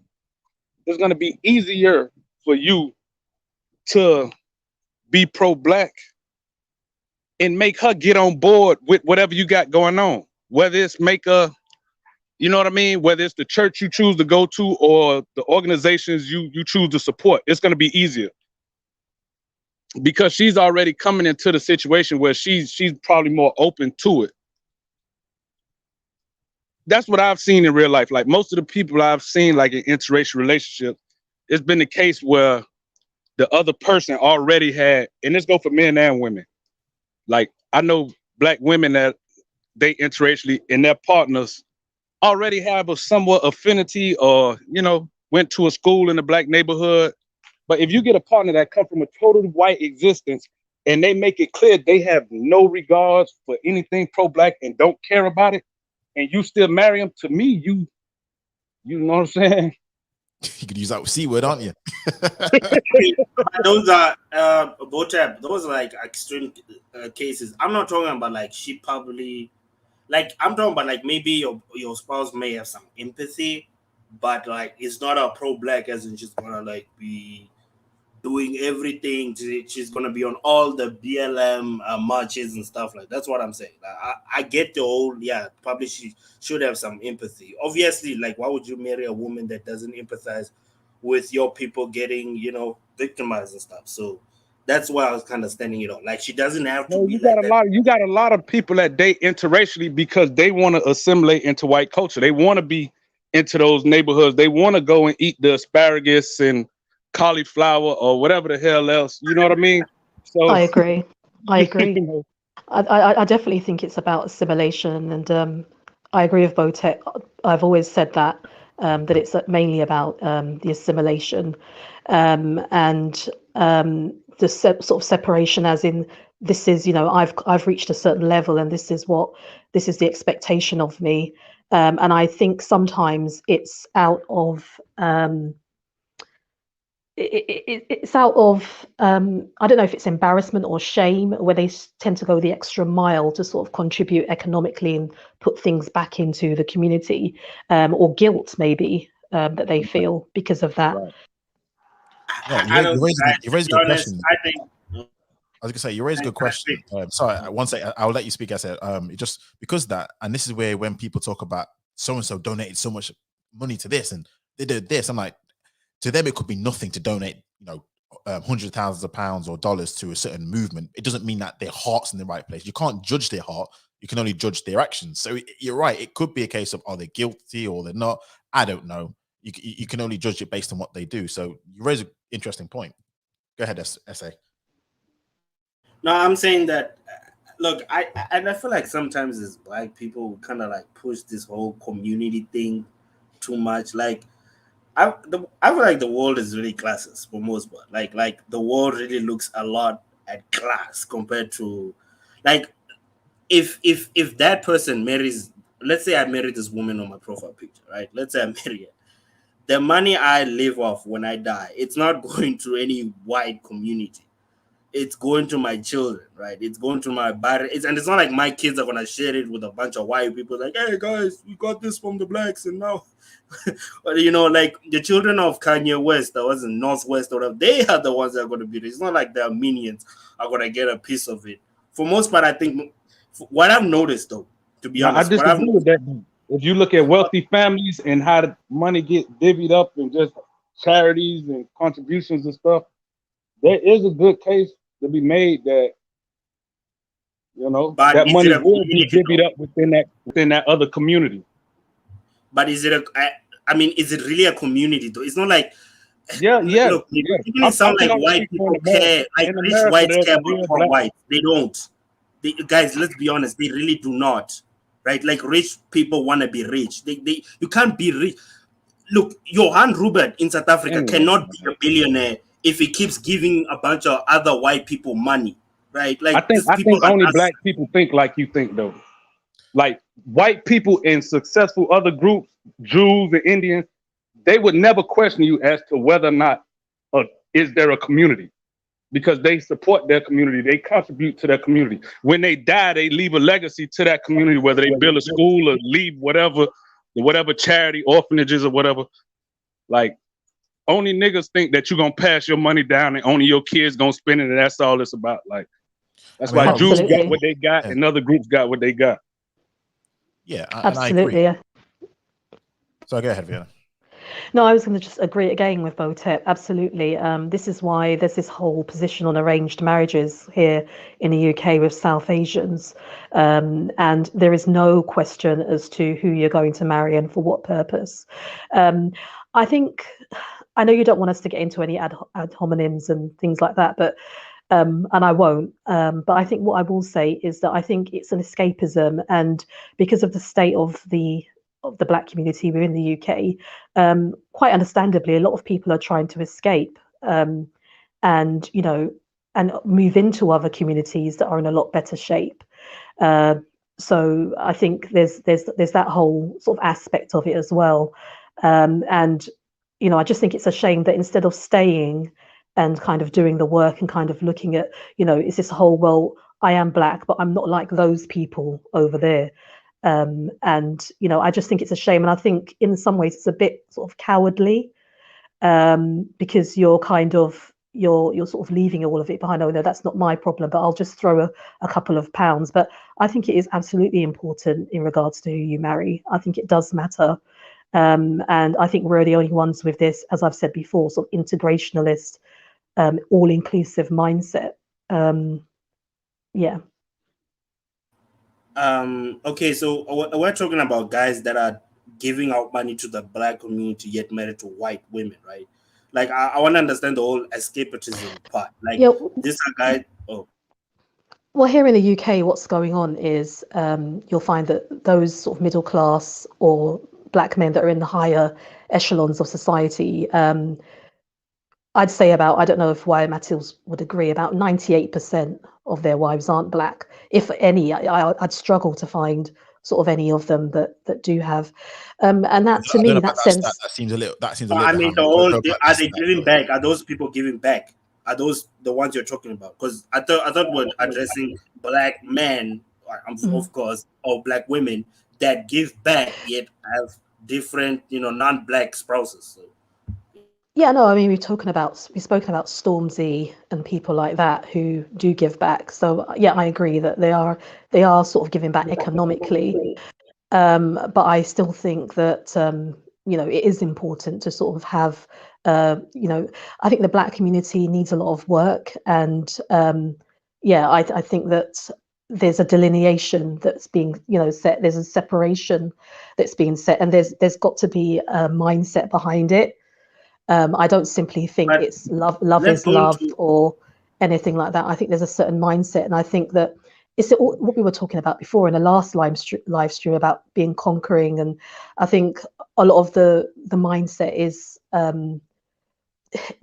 very powerful, and I think that white people in general have done a very good job at sort of convincing black men, mainly because, as we said in the last live stream, these are the main people that are dating out, that what they can produce is not good enough. so they have to seek something else, something of a better. I don't think white men can. No, I was actually going to add to what Miss I was saying. I don't think white men convinced them anything. I think what they saw in their own community convinced them of that, because at the end of the day, that's what it is that people are coming up against. There's people who have no issue with black people. They just don't want to be around a lot of the nonsense. And I don't really, at the end of the day, that is what the majority of what we're dealing with is. I mean, until that can ever be fixed, there ain't going to be no community to be giving nothing back to or building anything, because the people within it, if we're going to talk about giving money away, those same people, they give their money away to other communities anyway. That's one of the reasons why, if he was to give them all this money anyway, a lot of them are going to go give it to other groups of people regardless, and they can have a black wife and they'll still go do it. Not like most of these people, not like most of these black couples who are together are sitting there building up all this infrastructure. So what does it mount? Bro, it sounds like Lord. there aren't a lot of successful, from what I can see, black couples that are together anyway. So are you saying that black couple, you can't, like, as a black man, you can't find something like for like within your community? Pretty much. Well, the thing is, despite the fact that you're. Let me say this though, because there, and I don't mean this like the as a derogatory way though, right? But like, this is an example of cooning, right? Like, this whole concept is as though you need to go around white people in order to be with white people, because you're incapable of being with your own. Because essentially what you're saying is white people are better. You associate black community with negativity and buffoonery and foolishness. But if I go with the whites, it's because I want to elevate myself. I'm leveling up. Like, that's the epitome of like cooning. Like, I mean, except for the fact that by every metric you are leveling up. So I mean, unless you're going to just completely remove logic out of the equation, that's just quite simply what it is. I mean, like, if you're going to be hanging around in the black community, let's just keep it 100. Are you really? How many black neighborhoods are there that are seeing that are great neighborhoods to be living? Let's just be real. There's a difference between like, see, because that mentality, as far as I'm concerned, is the coon mentality. That's you trying to tell people that basically they can't do nothing and you ain't black enough if you don't stick around in the fuckery. Why should you have to do that? I'm not saying necessarily the neighborhood. I'm saying the partner, because we're talking about, can you marry out and be pro-black? So I'm saying about, someone who's of equal, you can't find a partner that's of equal status to you within the community. That's what I was mainly saying. Okay, I can easily, here's the thing. I can easily throw the same question back. Where the heck are all of these pro-black, black love couples leading the charge, showing us an example? Where they at? Because as far as I'm concerned, as you just said, most of the people who have got the prosperity, a lot of them are dating out. So if I'm looking at the examples of what is happening with successful black people, that's what I'm seeing. Now, I understand that maybe that's not the best image to have in terms of preserving, whatever you might think of as blackness. But even that, you've got people confused. You've got people who say mixed race people black. You've got people who say, like, like people who've got 1/4 black and black. Like, black people don't even know what the fuck black is at this point. So how are we going to talk about what's pro-black when people don't even know what they are? Like, it doesn't make any sense. And the fact of the matter is I don't really care what most of these people think, because most of them ain't doing nothing in their life that's anything to look at and actually care about. The fact of the matter is if you just look at the simple results, the people who have got actual power in this world, the people who have got the ability to do more things for black people, well, they just happen to be dating out. Now, we can sit there and ask why that's happening. But the thing is that when we start to analyze, when we start to analyze the reasons as to why that's happening, we can't ever have an honest conversation, because all of this nonsense about, oh, this is cooning, or this is just, you can't accept yourself, or you're too weak for this, or blah, blah, blah, blah, blah, blah. It's just too much nonsense. So to be perfectly honest, yeah, go on. I mean, I'm not saying that anyone's weak. I just think that people, when they reach a certain level, they take a look back behind their shoulder at the black community and just think, oh, this is too much work, and just don't sort of bother.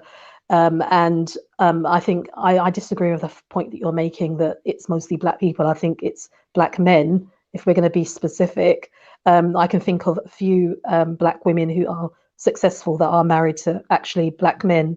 I can't say the same the other way around. So if we're going to have an honest conversation, and this is not me being biased, well, maybe it is.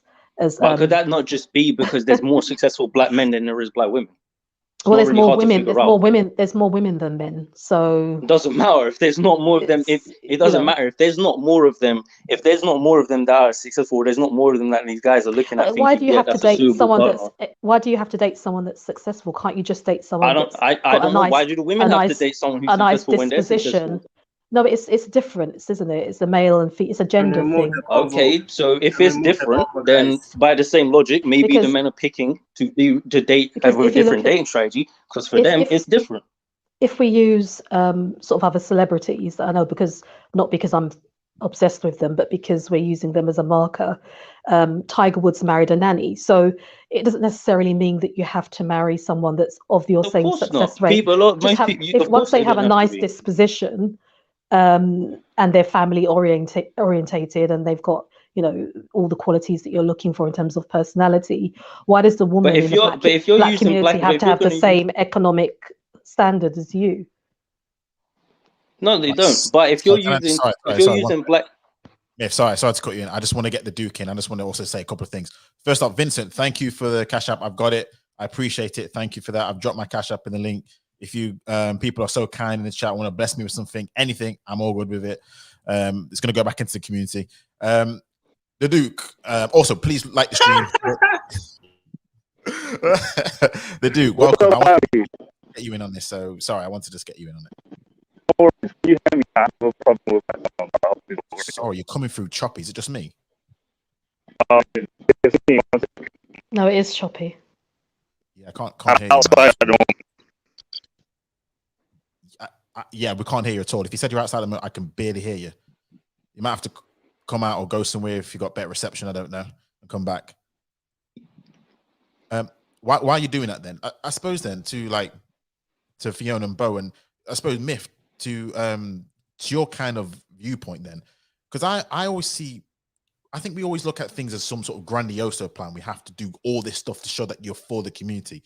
Don't you just see it as a simple case of, you know what, okay, so the community is not in the greatest state, but you can't find that one person, whether it be male or female, whoever you are, and just build your own network of a family, a wife, a husband, children, and then you are grounded. That's how you sort of stop the rot, if you see what I mean. It's not necessarily you have to spend millions and millions of pounds that you may not even have, because the average person doesn't have that kind of money to spend.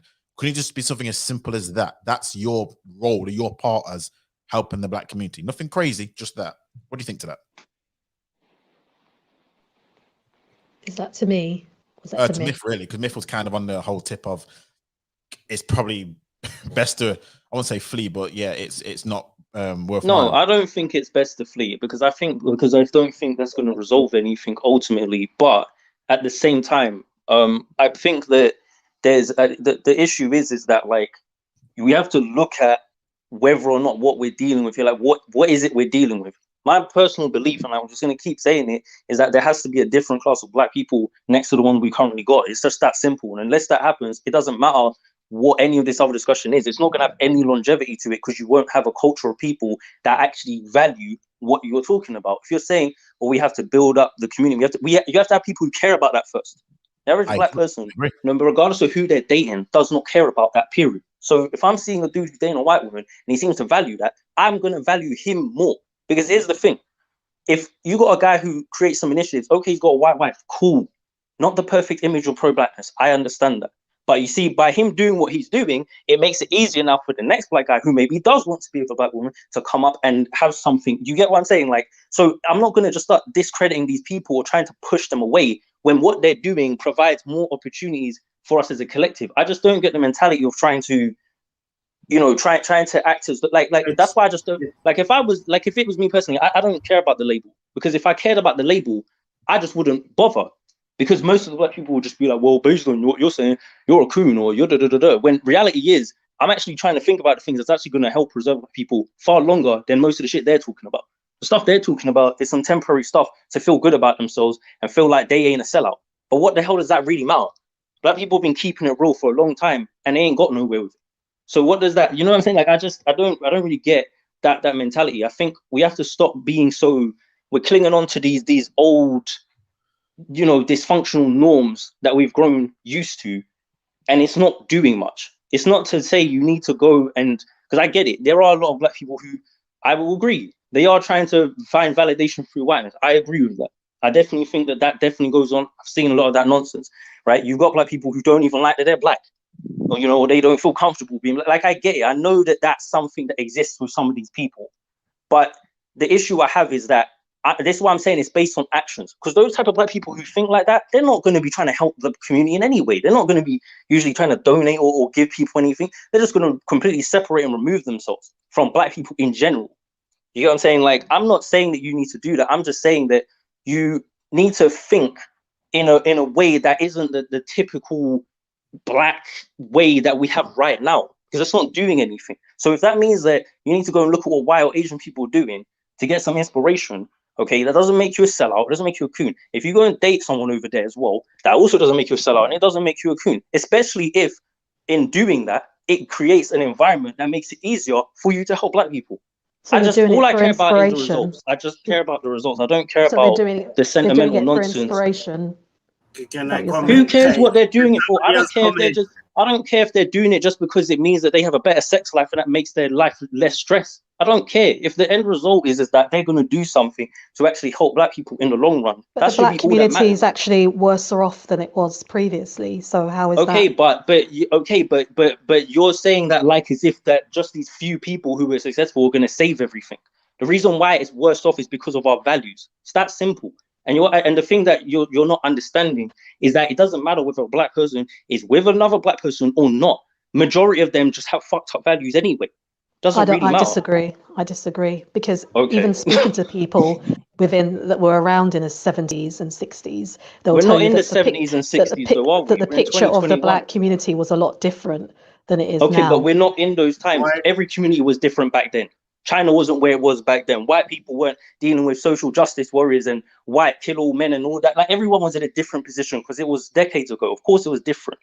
But what you're not understanding is, again, look at the values. Look at what people valued back in those times versus now. It's a completely different system, a completely different culture. It was not the exact same stuff. You see, like, I'm not saying we have to remove everything about us that makes us black, but we have to stop thinking that, you know, that all the stuff we've got right now, like, we just have to stop being dishonest. It's mostly just nonsense. It is. And I don't know why, you know, the other dude was saying, like, that's coonery to point that out. It isn't. That's the reason why we ain't going to progress nowhere. Yeah. Can I comment now, guys? Yeah, go ahead, Red Pill. Go ahead, and I'm going to go to you. Whenever these two people are in the panel, man, you know, you never know when you comment. But yeah, man. Well, one thing I wanted to say to Myth is stop debating emotions. You know, you never win. And secondly, what I was gonna say is, one thing that black people fail, like, especially I said this with the whole discussion between Myth and Fiona, is that economics is never a thing with blacks. It's almost like we think the world we can actually progress as a community without economics. I don't know why we are the only ones that think like this. Like, we actually believe in an image of in a white studio owned by a white man promoting a black couple is better than having a studio owned by a black person promoting a black couple, right? Because in a sense, that's what Myth is trying to say, is that, fine, this one guy, obviously, let's say he has this white girl, he has economics, he has everything, he's gonna help the other black guys who probably don't have enough finances, who probably do not have resources. He's gonna push them up, and then them, hopefully, because we have this more structured, black community, you have more black people that actually can be together, right? And then promote something, and then, you know, promote this whole black excellent thing. That's my point. Yeah. So. Right. Sorry about that. Sorry. The Duke. How's your sound now? Can you hear everything? I'm outside, so it's a bit windy. I'm like heading home, but can you hear me now? It's much better, but yeah, we can Can hear. you hear me we can now? hear the wind. All Yeah, right. it's better now. Yeah, I was coming in just to say, yeah, where the white women at, Already. Yeah, I was listening to the. There's no one in there. Okay. I was just listening. I think everyone's making a very good point. But I would kind of double down with what Twist is saying, because I think there was throughout every era of every movement when it comes to black people, there have been people of the different shades who came from one black parent and who were big in the movement. So when we talk about how diluting the family line, having people mixing in as if we're going to lose some type of touch to the pride. I hope I'm carrying the message right, but what I'm saying is there's no point in sort of creating certain rules and regulations like you can't be pro-black because you're dating someone who isn't, as if that stopped anyone in the past and has affected how the children that came out of it think of themselves, because we have a lot of those people in that movement. So yeah, that was my point. I'll carry on listening in and see where I'll delve in, but it's nobody guy.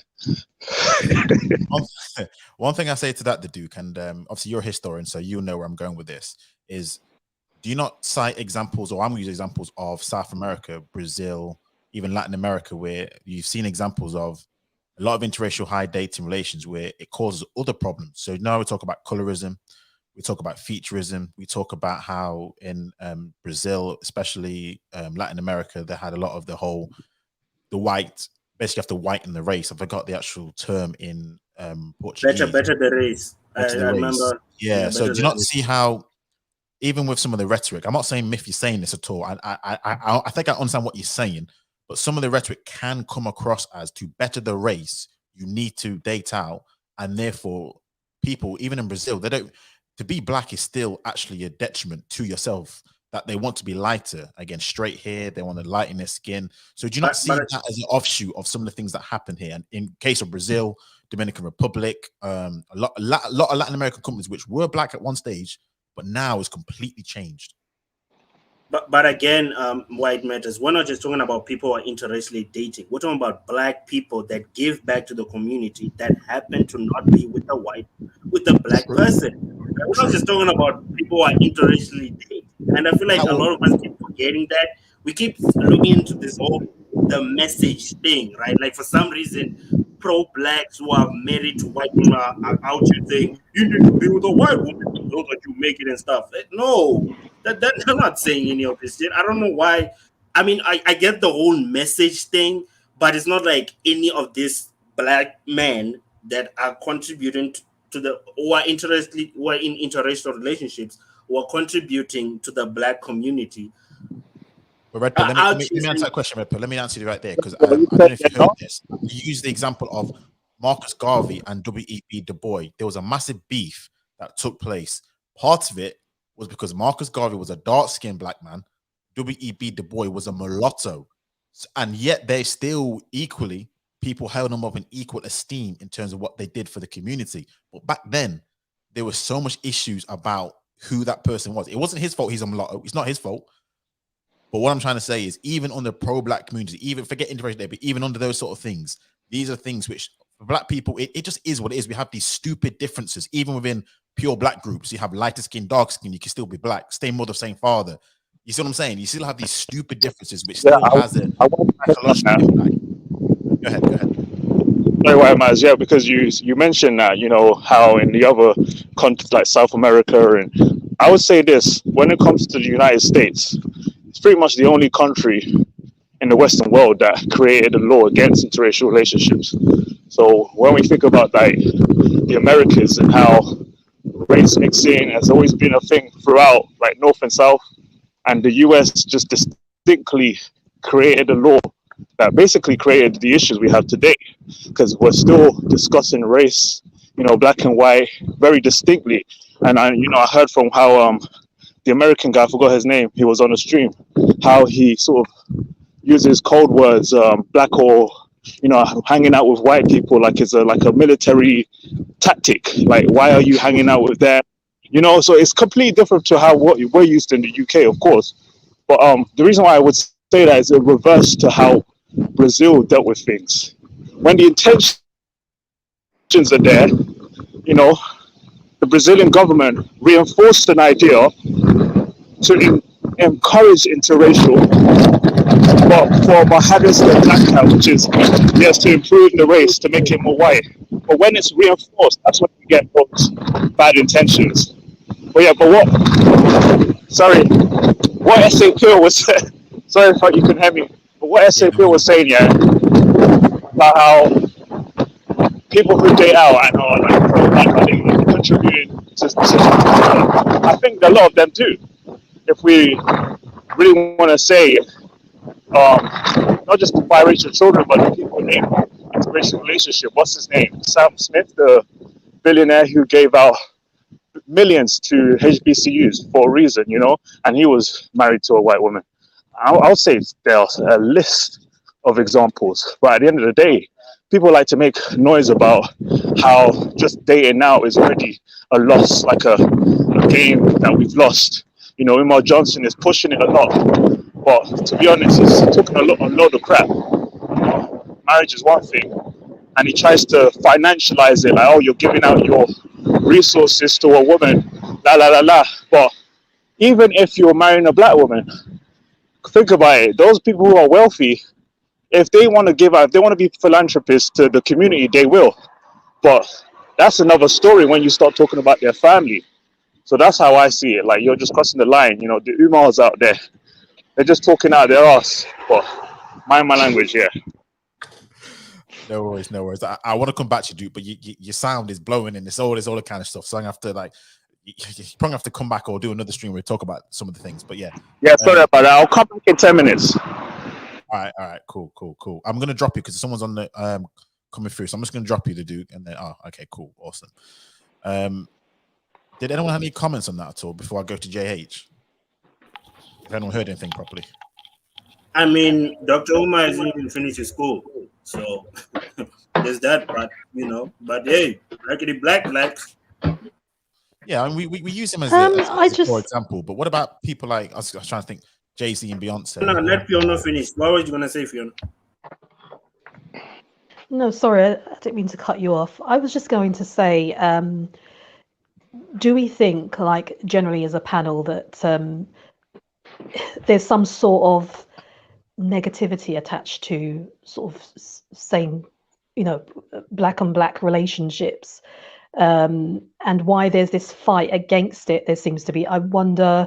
I don't know. It just seems like in other communities, it's more promoted as a positive, but within the black community, it's kind of, you know, you shouldn't have to do. You know, I just wondered why there's this whole fight against the whole notion of it as a, you know, why there isn't this innate feeling to want to be with a person that is also black, and why it's seen so negatively. I don't understand. Well, knows why, guys. Don't answer that. Don't fall for the bait. She knows why. That's next topic. Okay. What I'm gonna say is that yeah, I think I lost my train of thought. Hold on a minute. Yeah. So I think in regards to Umar Johnson, I think like for some reason, yeah, okay, and when I'm watching his videos, like you know, some occasions and all that, it feels to me that he's guilt tripping black men and something like that.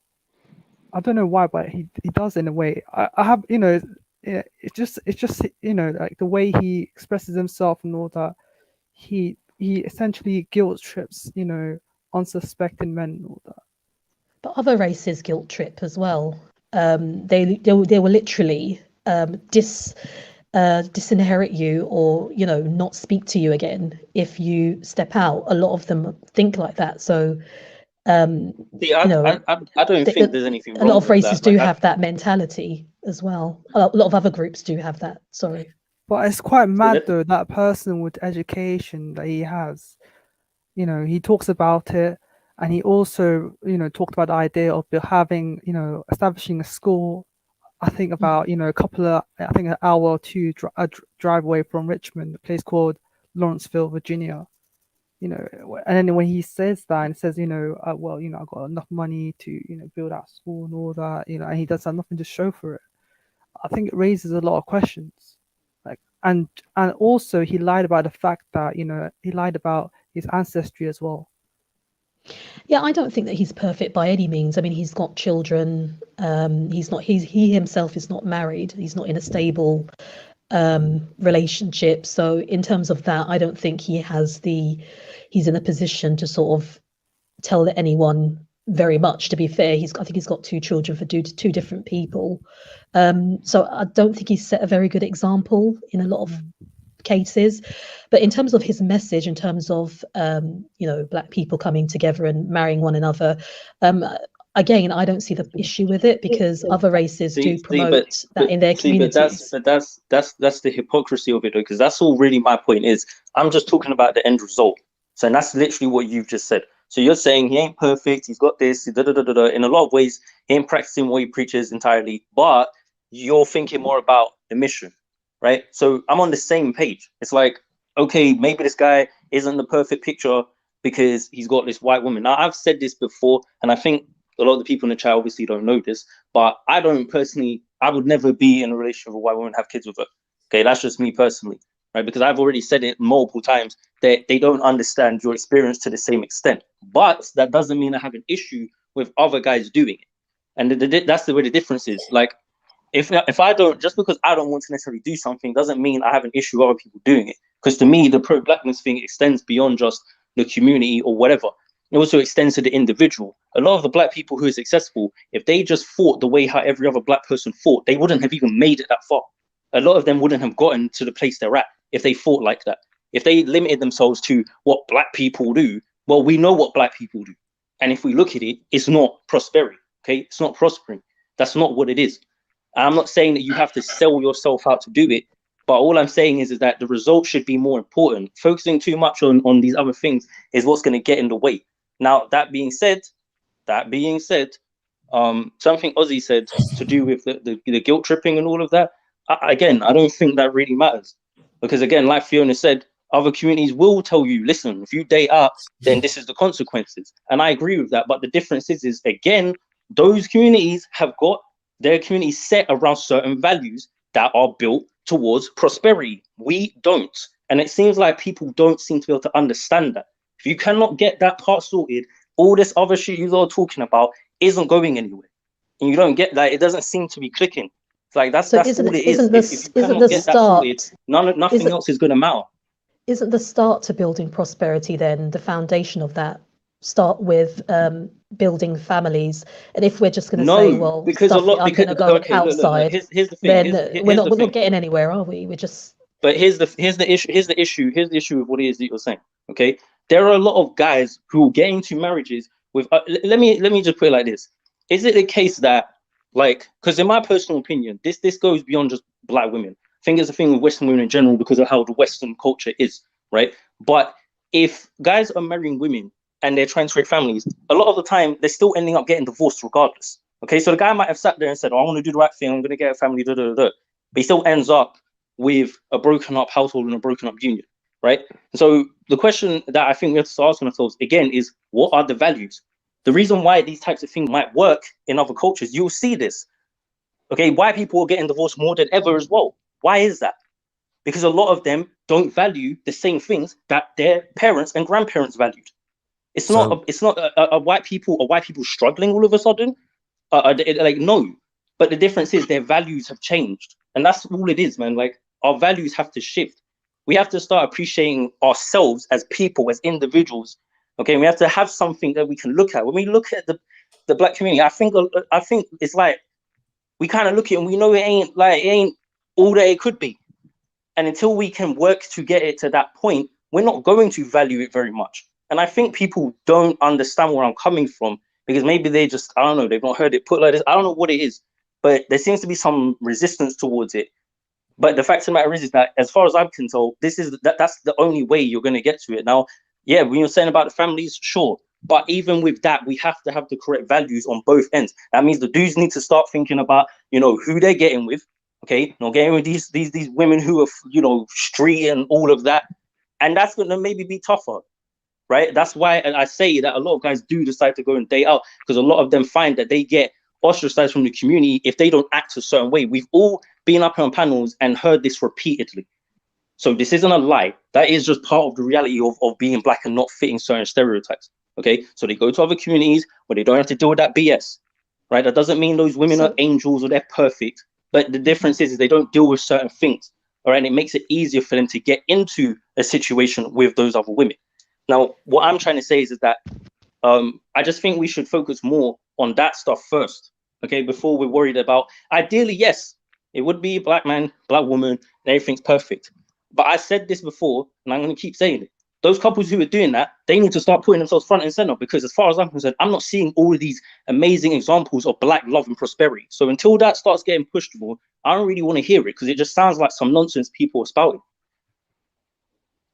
Hey, sorry, hey, Myth, this is JH. Can you say that last part again about until we see? You said something along the lines of stop putting the black people, the intermixed couples in the forefront, and start putting more black people, black relationships in the forefront. Yes, because part of the reason why I think the successful guys are going in that direction is because that's what they think they have to do, and also because that's where they're finding the most responsiveness, right? Okay. But if there's so many, such an abundance of amazing women for them out here, then where are they?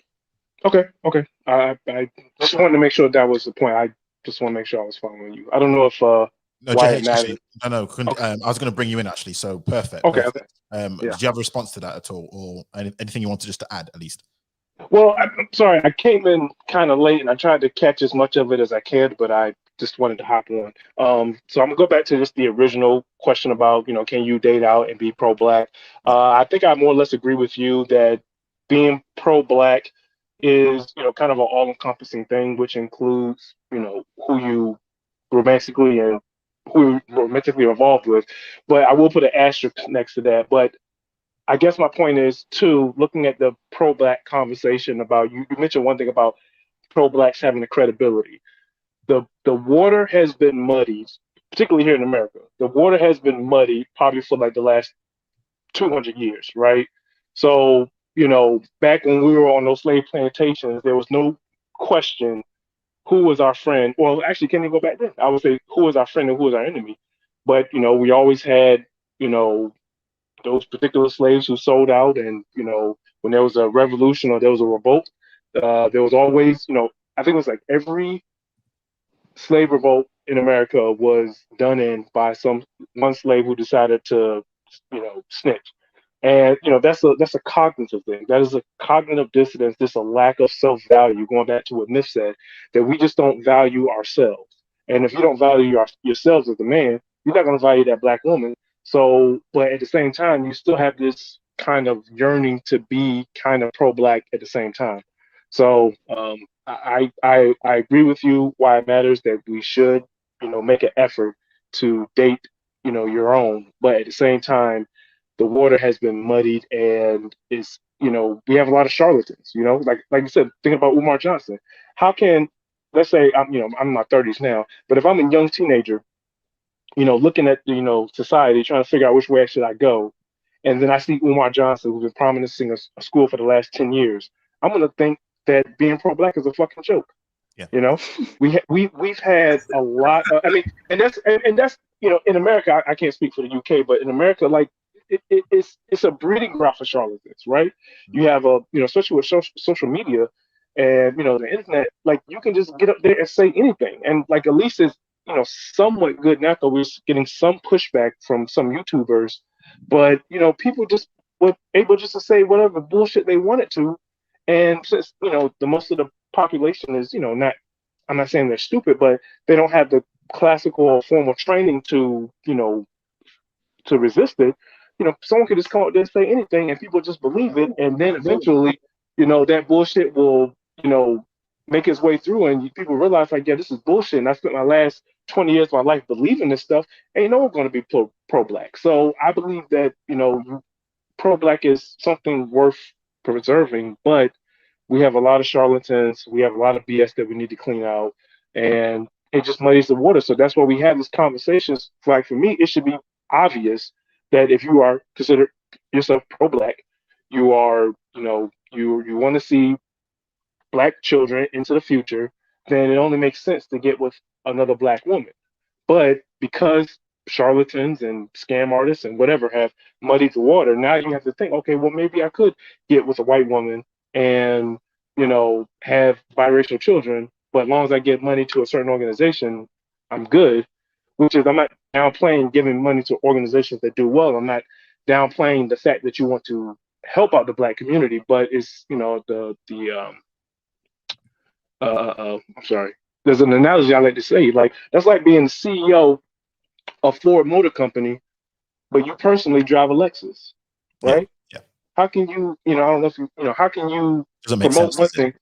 Yeah, yeah. Oh, put it this way: you could be the best CEO for Ford, but if I see you driving a Lexus, I'm only looking at this Ford like, okay, what the hell is this? If it's not good enough for you, why should I, drive it? Yeah, yeah. So, But and I'll hold say on, but And it's there, just, there's just a one thing. Just one thing. Sorry. I just want to say something on what you said, JH, because you mentioned about muddying the waters, and this is why I always, and I agree, and this is what I fear a lot, because people have muddied the waters. It's almost like you have to be super, super, super perfect before anyone yes, takes you yes, serious. Whereas, absolutely. if you're, dating out, or like you said, all you have to do is a couple of donations, and you don't have to do really anything else, really. But people have your back more than somebody who may have. Let's be honest. Okay, I don't want to use that too much, but let's take another example of somebody maybe like who made a mistake somewhere, but their intentions are good, but because they've made that mistake and people are holding so hard, and now everyone else is scrutinized to an nth degree, whereas this other person, it's like when we interracially date, we scrutinize black men and black women to the nth degree. You have to do this, you have to be that, you have to do that. Whereas when it comes to dating out, people allow all kinds of things that they would never allow their own to do, because guess what? We've muddied the waters, and that's what I just wanted to say. So yeah, you brought up a good point. Because anything goes, right? So like Give if an example. Claire, Give an example. go ahead. Example No, of no. Of the things black men allow other races of women to do that they don't allow black women. weight, as example, again, over in the UK, there's a running joke when I was younger about So you think white women, black men that black women, date? Yeah, I mean, you think black men that date fat white women don't date fat black women? no, some of them will say, I do not want to date a fat black woman, but they'll date a fat white woman. I've seen it with my own eyes. I've seen I've it seen here. examples of attitudes where black woman has to cook, a white woman she not cook. I've seen examples of this. Now people then say, well, it's because So there's a trade-off. So there's a trade-off. What I'm I trying mean, to say, listen to what you guys are saying is no, Red Pill, okay. what I'm trying to say is this: it's not just a trade-off; it's literally a downgrade. It's not a trade-off; it's a case of when I say they would allow a lot more shit to take place for a non-black woman or a non-black man. Like a black woman say, a black man has to be this, has to be all this education. A white boy just has to turn up and be a little bit, you know what I mean, a little bit black, and then she's cool with it. It's not just a trade-off; it's a huge downgrade. Even we see it like raw. Yeah. So it's more than that. I know what you're saying, but it's more than that. You said yeah, but like okay, so basically what you're comparing is, and look, I'm not like saying people should date. I'll never try to even go for fat anything, but all I'm saying is what you're comparing now is a feminine white woman. Yes, she may be fat, whatever, she's feminine, compared to a chances are the a essay fat that's the Yeah. The essay with the specific thing he's talking about, that's not what he's comparing. He's talking about when the woman isn't doing as much feminine stuff, and the guy's just saying, "I'd rather that anyway." And yeah, there's just people like that, and that's the thing. Like, there's guys out there that just they don't like themselves, they don't like black. Like, it's true, but they get mixed in with the dudes who ain't doing it for that reason. And the problem is like if the guy if you ask, I always say you just ask someone, and some people lie, but what more can you really do? I mean, like if a guy's sitting there up front saying to you, "Listen, I don't care what she is, I just love my white women," like that's a dude that's just clearly got some issues. Like he clearly doesn't. He probably wishes he was white. Let's just be real. Like he probably. Do you know what I mean? Like I know there's guys like that, but they're not all the dudes who are interracially dating, because a lot of guys who interracially date have no issue dating a black woman. Like me personally, I don't have any issue. I don't care how dark the woman is, even though there's guys in the comment section swearing up and down otherwise, like as if they know me. But the truth of the matter is I've got history with women of different colors, and there are all of them who are black as well. It doesn't matter to me. I can give an example, actually. More just about behavior. I can give an example of being held to different levels. I can give another one. Someone mentioned Robert F. Smith. So his first wife was a fellow alumni who he married, who was black. And then the second wife whom he married was a former play bunny playmate. Now, if that was a black woman, in my opinion, there would be a lot of rhetoric around that was very negative. But for some reason, I think that her whiteness kind of erases that. Whereas if it was a black woman that was a stripper or something, you know, I think people would have a lot more vitriol towards her. I mean, like, for example, Sierra, where people have a lot of vitriol towards her because she's had a child previously, even though she's course corrected and got with a man who's worth their salt. That's not why people hate Sierra. No, that's not for Sierra. That's not the reason. It's not because she's a baby mama. It's who she a baby mama. Yeah. But the thing is though, all this talk about black guys, they change their standards, they ain't outside the race. If that's the case, then why is the community in the state it's in there? That doesn't make any sense. What do you mean? Like, if black guys have got super high standards for black women, then why aren't all of them in shape? Why aren't them super on? Like, it doesn't make any sense.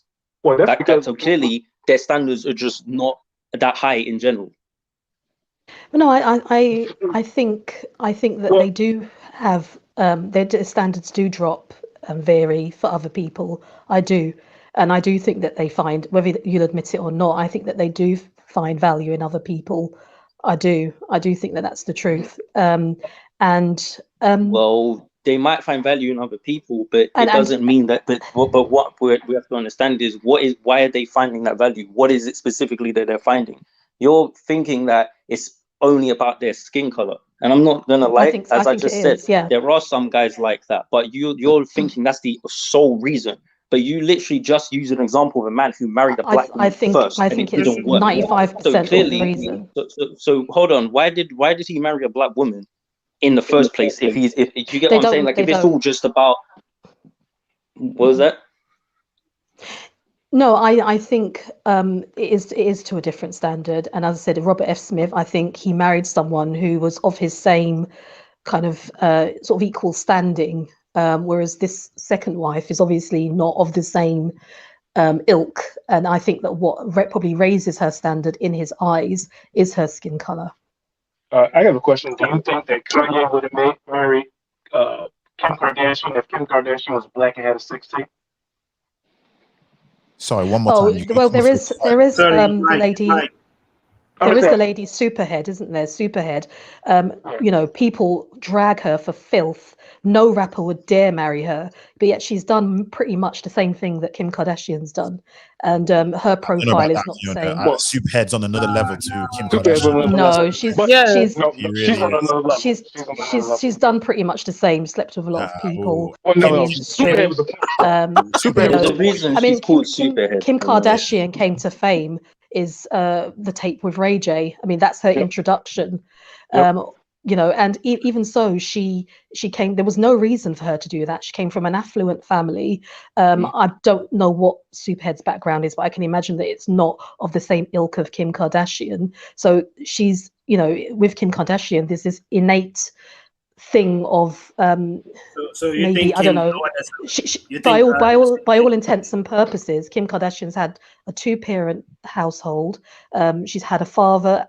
And, you know, a father who had a very good career. So, you know, what kind of led down that path? Whereas I imagine that Superhead didn't have the same background that, I don't want to call her that, Corinne Stephens didn't have the same background as she did.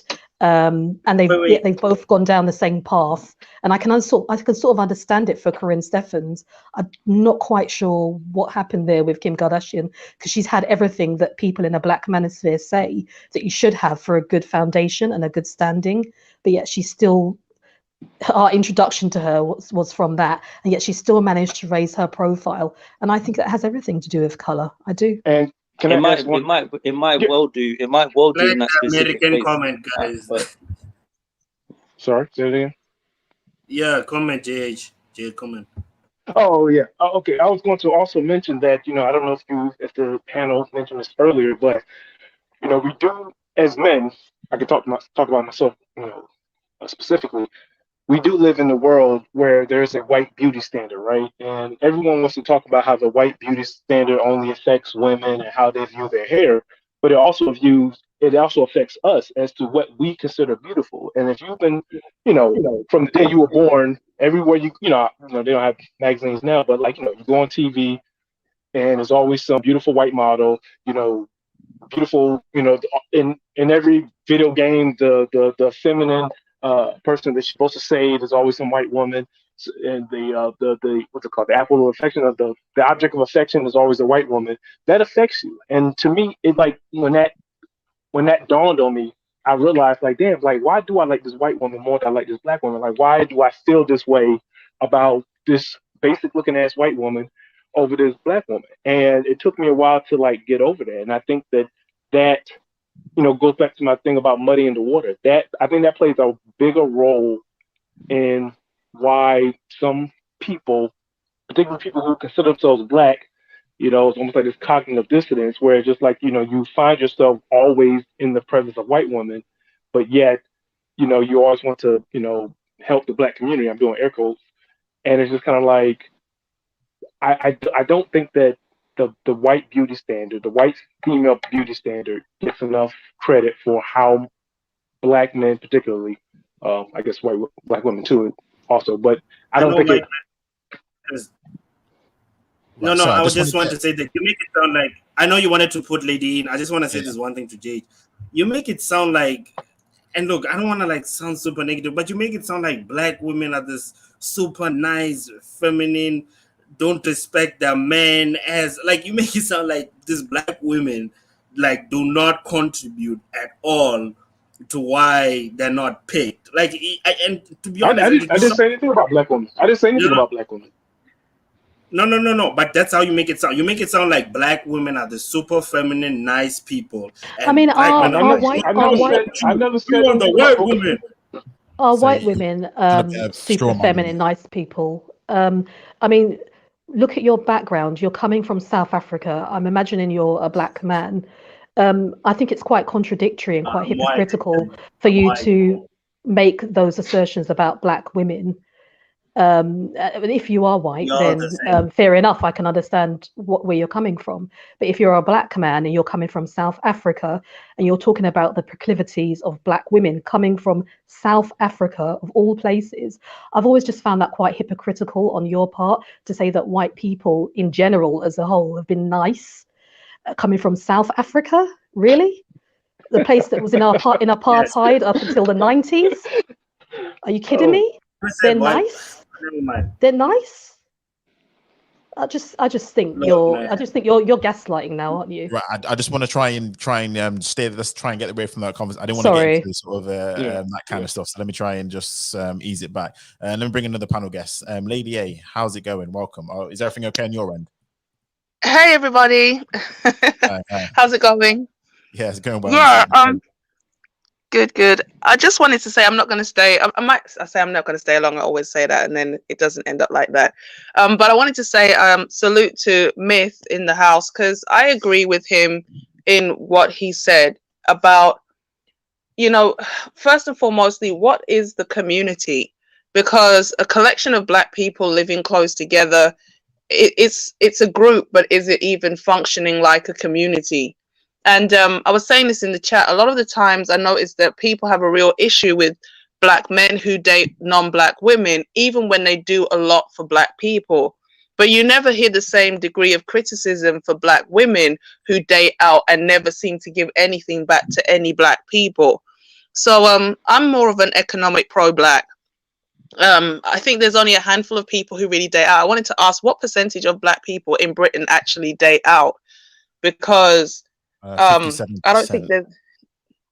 Is it 57%? So like 50, yeah, it's very high, and that was based on stats from about a decade ago now. So it's very high. Now, it's dating or is that marriage?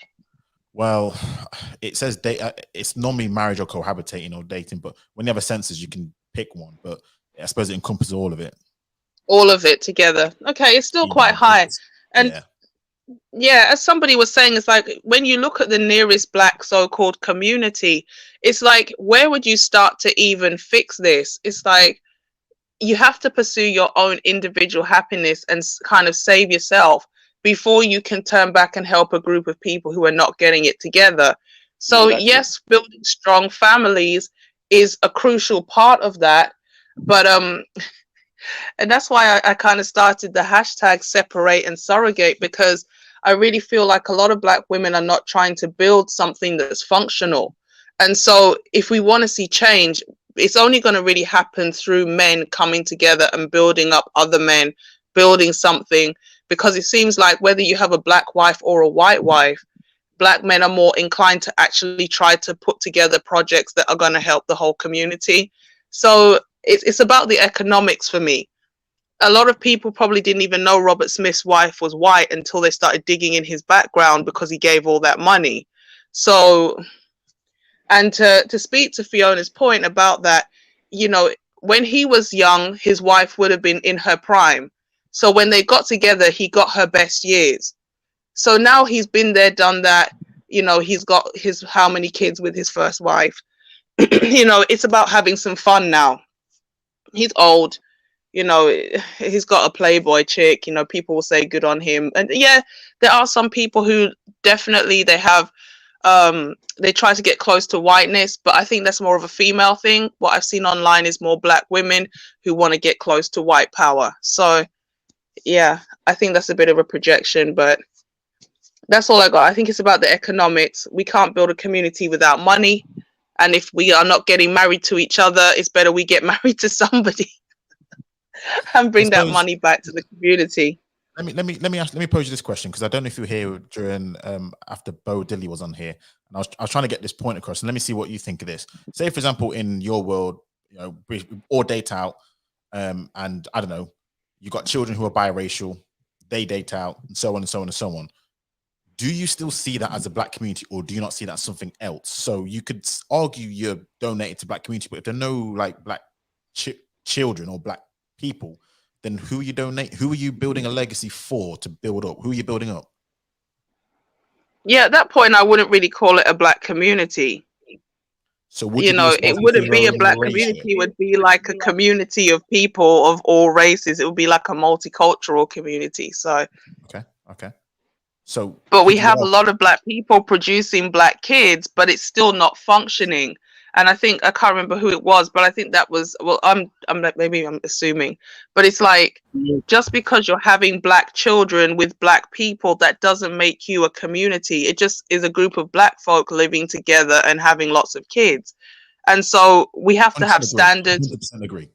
100% agree. Yeah, we have to have standards. We have to have a code. We have to have ways to punish people within the so-called community so that there's some type of order. I'm not going to disagree with you. To add to a point, I remember Duke saying, and he said this, guys, please don't get angry at me. He actually said, 70%. I mean, you're right, my lady, like 70% of Nigerians shouldn't exist. You know, people are just having multiple kids they can't take care of and just call it. I don't know. Agreed. Cut off there. But the thing is, though, this is where we do that whole Jedi mind trick a little bit. I'm not disagreeing. I agree. It should be based on values. But you know how we almost say, in order to have a community of values, we have to date out. I know you're not saying it, but that's how it comes across. It's like, are you telling me that there aren't Black women who are on your side? And likewise, for Black women who seem to have issues with Black men for some odd reason. Or are you telling me there aren't Black men who are also on your side? It's like, isn't it a point of view where we can't just get together? You see, I'm not saying you have to save everyone, because you can never do that. White people don't save everyone.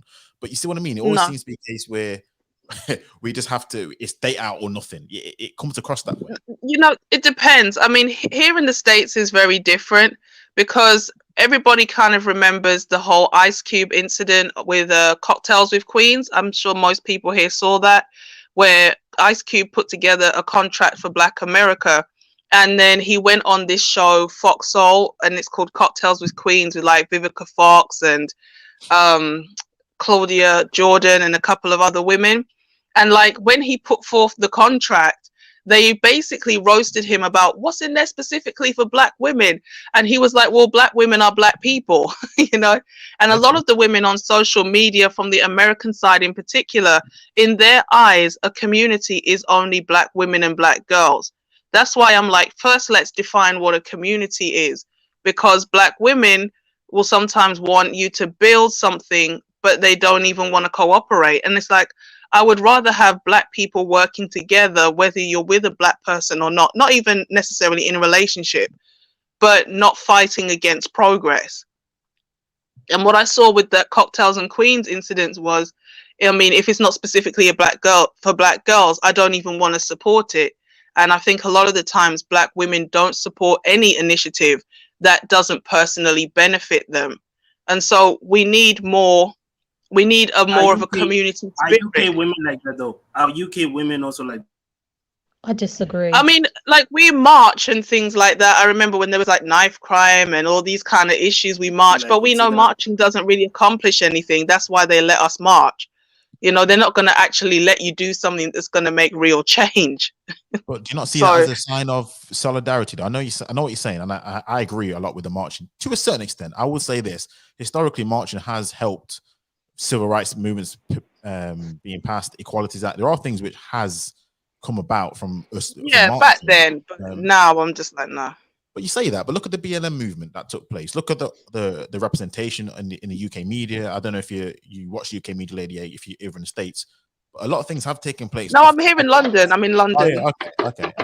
But a lot of things have come off the back of these things. Now, do you not credit, a lot of black? No, I hate BLM. I can't stand BLM. I think BLM is trash. And these views do not reflect why it matters. These are my own opinions. So please do not penalize this platform. But yeah, it's all right.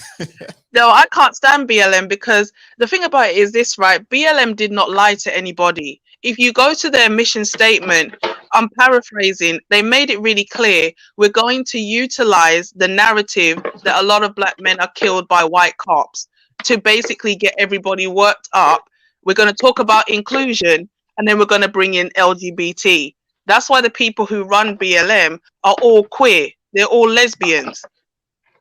That was the plan from the beginning. They outright said that they don't want any black men. No, guys, they're hustlers. They're hustlers. They're hustlers. That's what they are. Yeah, the name is deceptive, and we as black people, we have a big problem with ascribing things to people that they never actually said. Like, just because the organization is called Black Lives Matter, it doesn't mean that they actually give a damn about black lives.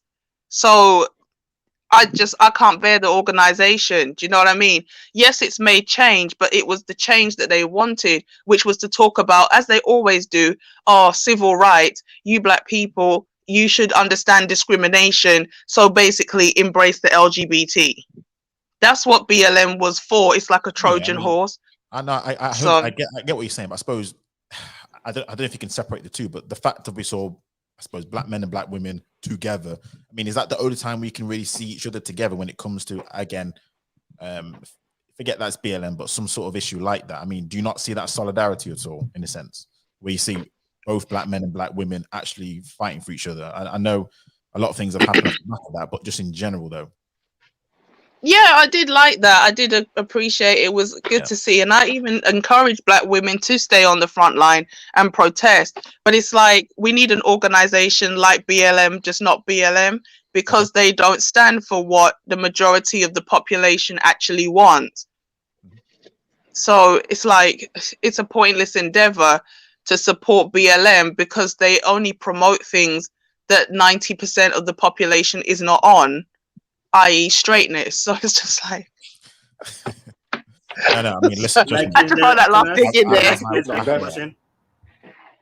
Can I ask you guys a question? You based on the so is there like a black female owned media outlet in the UK, like female or black female owned specific? A lot of these things are like social media driven. So I'm going to use example of ZZ Mills, Winnie Bello. A lot of these things now, because of the way the world is, it's not like a channel 5 or channel 4 or channel this. It's more of a case of platforms. I'd say. I don't know if I was in your panel. There was a time I asked this question about why is it that it's usually mixed women, especially mixed females, and usually they'll use like the black male or something, like some character, but they usually take mixed females on like leading roles and stuff. And unlike in the US where they actually are like black female owned media outlets, and now because they actually have economics and they play a part in economics and stuff, they can actually have shows where they can represent themselves. So yeah, I don't know. I'm just going to the whole the thing that Lady A was saying, that a lot of people are not focusing on economic pro-blackness, but just pro-blackness as a message, you know. One thing I'm going to say, it's just push not back on helping that. with anything. One thing I'm just going to push back on that, because I'm going to do a live stream. I'm hoping tomorrow, if I feel up to it, but we're going to talk about Black Pound Day. So in terms of economics in the UK last year, economic power was initiative, a revolution, if you like, was created in regards to a lot of these things that took place. So there have been things in our history and things which probably doesn't get enough airtime. And Black Pound Day, I don't know if you guys heard about it, you resonate with it, if you support it. I don't know what your viewpoints on it are, but I'm hopefully talk about it tomorrow.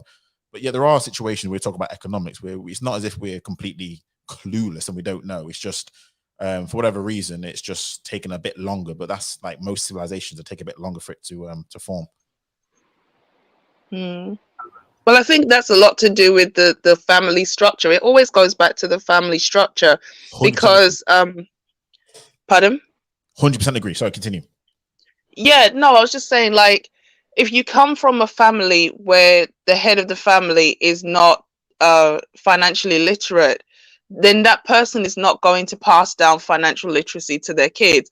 Now, things are obviously getting easier because we have the internet, but still, you're going to be influenced by the environment you're raised in. And so, I don't know. It's a big problem because somebody mentioned propaganda. That's a huge issue. Like sometimes I say, just throw out the TV sometimes, because you are constantly being programmed with a lot of imagery that's not helpful to Black people.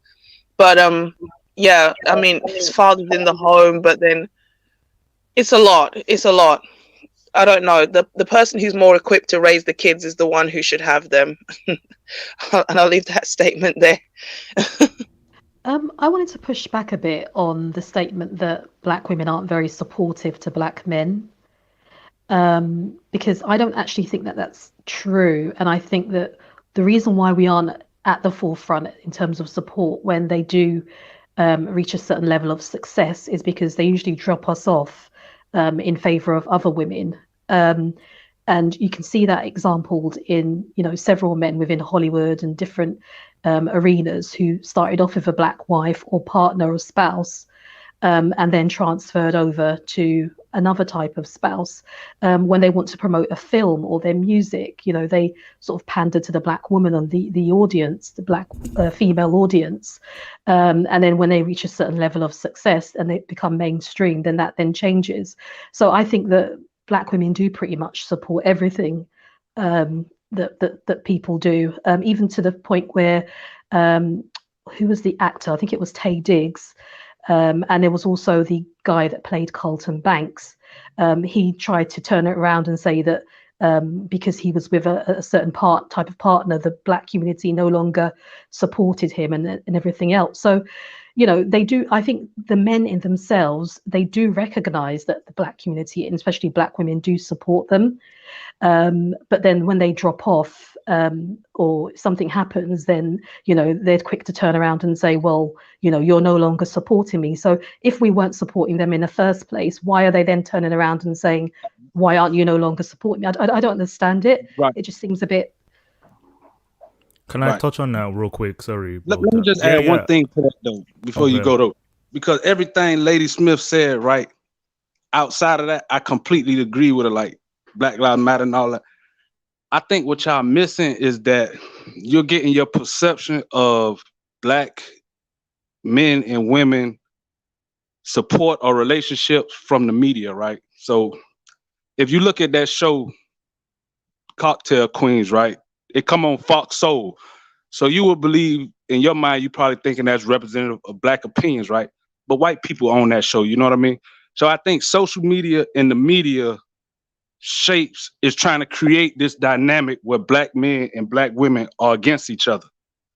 And a lot of that's birthed and promoted, like, it's some new stuff. Like, well, it's not really new though, but it's birthed outside of our community in a lot of ways, like on these college campuses, women going off to college and being exposed to different feminist ideologies and all type of other stuff. And so you would think that, and they promoting that in the media. That's what the media gets behind. That's what corporations are support or push out there. You know what I mean? These different groups. You know what I mean? But on the ground level, though, nah, that's not. There's not that really doesn't exist. That competition between black men and black women doesn't really exist on the ground level. So if it doesn't exist, to her second point, to the second point she made about Tay Diggs and I forgot his name, Alfonso Ribeiro. Yeah, Alfonso Ribeiro. Like when you do, back to the conversation about interracial dating, when you do choose to cross that line and interracially date, you aren't entitled to support from the black community anymore. You know what I mean? You aren't. And it's not going to be a given that you're going to get it unless you take the Robert Smith route. And I think Fiona made that point earlier. What is it, guilt? Why they're giving back to like stay connected? Because now you do have to cut a check and show us some tangible type, show us that you really still connected and support us, in order to get our support. Or else you'll be written off, as you should be. That's where I feel like we're kind of overstepping. I think the major topic here is that, are we pointing at men who date out that want to try and help? These men who try and contribute somehow, yes, pay that money, but they're still being antagonized by, the Umars telling them that, you've got the snow bunny crisis, you've got a problem. This is about the reaction to seeing them with non-black women. So, okay, you don't have to support, like, I don't know what black people even do to support these, top celebrities anyway. Like, we just talk about, supporting, but I don't know what we're talking about. But when we start to strategize and say, okay, once we see them just in the presence of non-black women, that's when we have to cancel them, don't watch their shows. Like, people did that a lot with Michael B. Jordan while he was coming up. Or if we catch him with a white woman, we gotta let him go. He looks like he goes with them. That's the issue. I hear a lot. It's like that men have to tiptoe around the community, black men who make a certain amount in their life. Wait, one second. I get it. It's just that I've heard this a lot. It's like this cold word, once they step out, that's it. For them, it's over. I'm thinking, black people who are even talking like this, what are they even doing to support these, major numbers, like major people anyway? So it's like we talk in circles a lot about this topic, and I'm kind of tired of it, Yeah, and can I just cut in there about the same point? I personally don't include celebrities a lot of the time in conversation. I know I mentioned like Robert Smith and everything because they live by a different set of standards. And if Fiona put in the chat, we buy their music and things like that. But it's like, again, it's kind of like the marching. If we're supporting something that doesn't ultimately benefit the black community, what's the point to support it?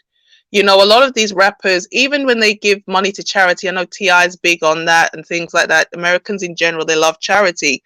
It's like, but then you sing about like killing and drug dealing in your songs. So you're giving with one hand and taking with the other. So I would rather just not support you at all, whether you give to charity or make music. Because you're giving with one hand and poisoning the same community that you claim to be helping through the way you generated the money. So it's like, if black women want to support something like opening more black schools so that black boys can go to a school where they have male teachers. Put a black man through school so he can become a teacher for the black community. That would be a more effective way for a black woman to be helpful to the community. But I believe that they do. Well, I don't know. I can't really speak on the UK, right?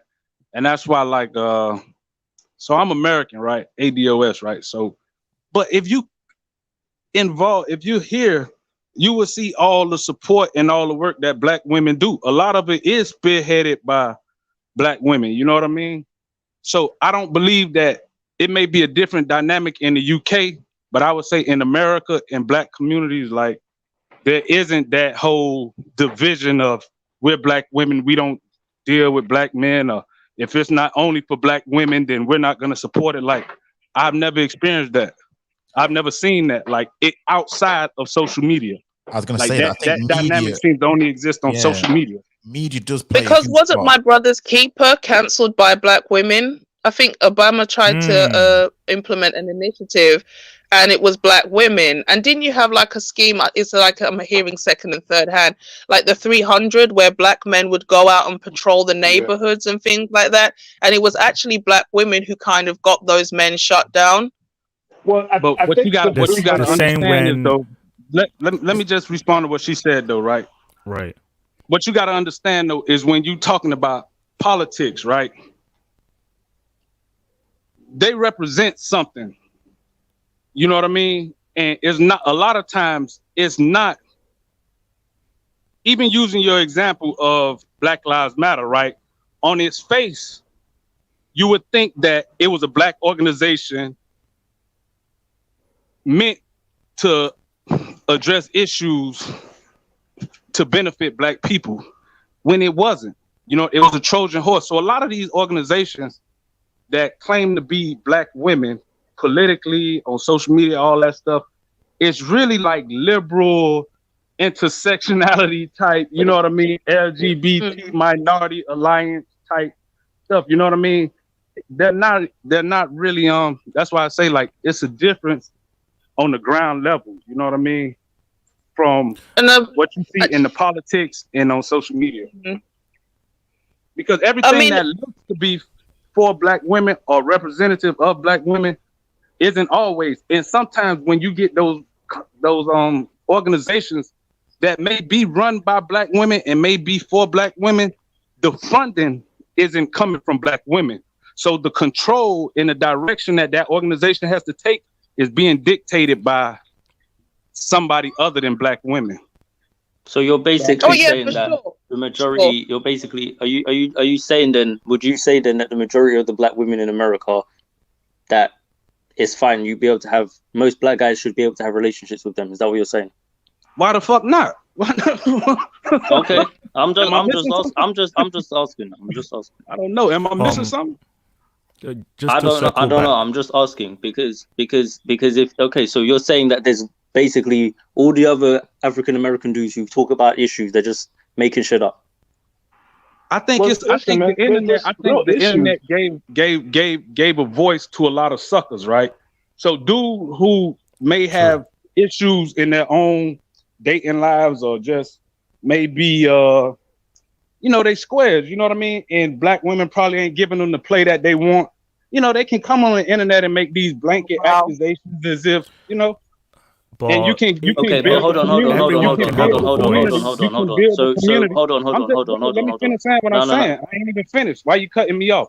So you can build what you're saying, because what you're saying is already false. That's why. You ain't even heard what I said. You ain't even heard what I said. Let me finish. I already know what you said. I already know what you said. You just said that they're squares. We've all heard this argument a billion times. It's nothing new. The fact of the matter is it's not correlating with reality, because a lot of the guys, the reason why I'm cutting you off, I'm sorry, but the reason why is because that rhetoric is played out. A lot of the guys that are complaining have already been with black women. They didn't just wake up one day and then just walk out their door and just say, now, yeah, there's some guys, you're right. There's some guys, you're right. There's some guys, hold on, you're right. There's some guys who are squares, or whatever you're going to call them, lames or whatever. I get that. But what are you saying to the dudes that have already been in those situations, though? What about them? But Botep, even those who speak out, and we might call corny, right? Botep, one sec. Why it isn't? Because it's a mostly African American talking point. No, you're not African American, bro. I'm the only African American. It doesn't matter. You can go and listen to them. You're not the only African American. I don't have to be African American to know that tons of you have these talking points. And I can listen to them. Is mostly built around African Americans making these complaints. So what are you talking about? We can be cool here. Like his point is that even those who have a voice, right? The people who speak out, and people might call corny, they garner a lot of viewership because, I mean, anyone can make a noise on the internet, but if those who are making points that resonate with a huge mass of men, then they must be saying something that resonates with these men. So we can't just say, oh, they're just weirdos. If they, I don't resonate with that message. You got a whole community. You have a whole red pill MGTOW community that was originated by white men to serve disgruntled white men. Actually, no, so it that they wasn't. can cry MGTOW and was complain originally about by white black women. guys, so that's false. So that they can cry and complain about white women. So Actually, there's a look, whole sector of there's men that categories of just need men, a corner not to just white cry men. about women about, whether they white, black, or whatever.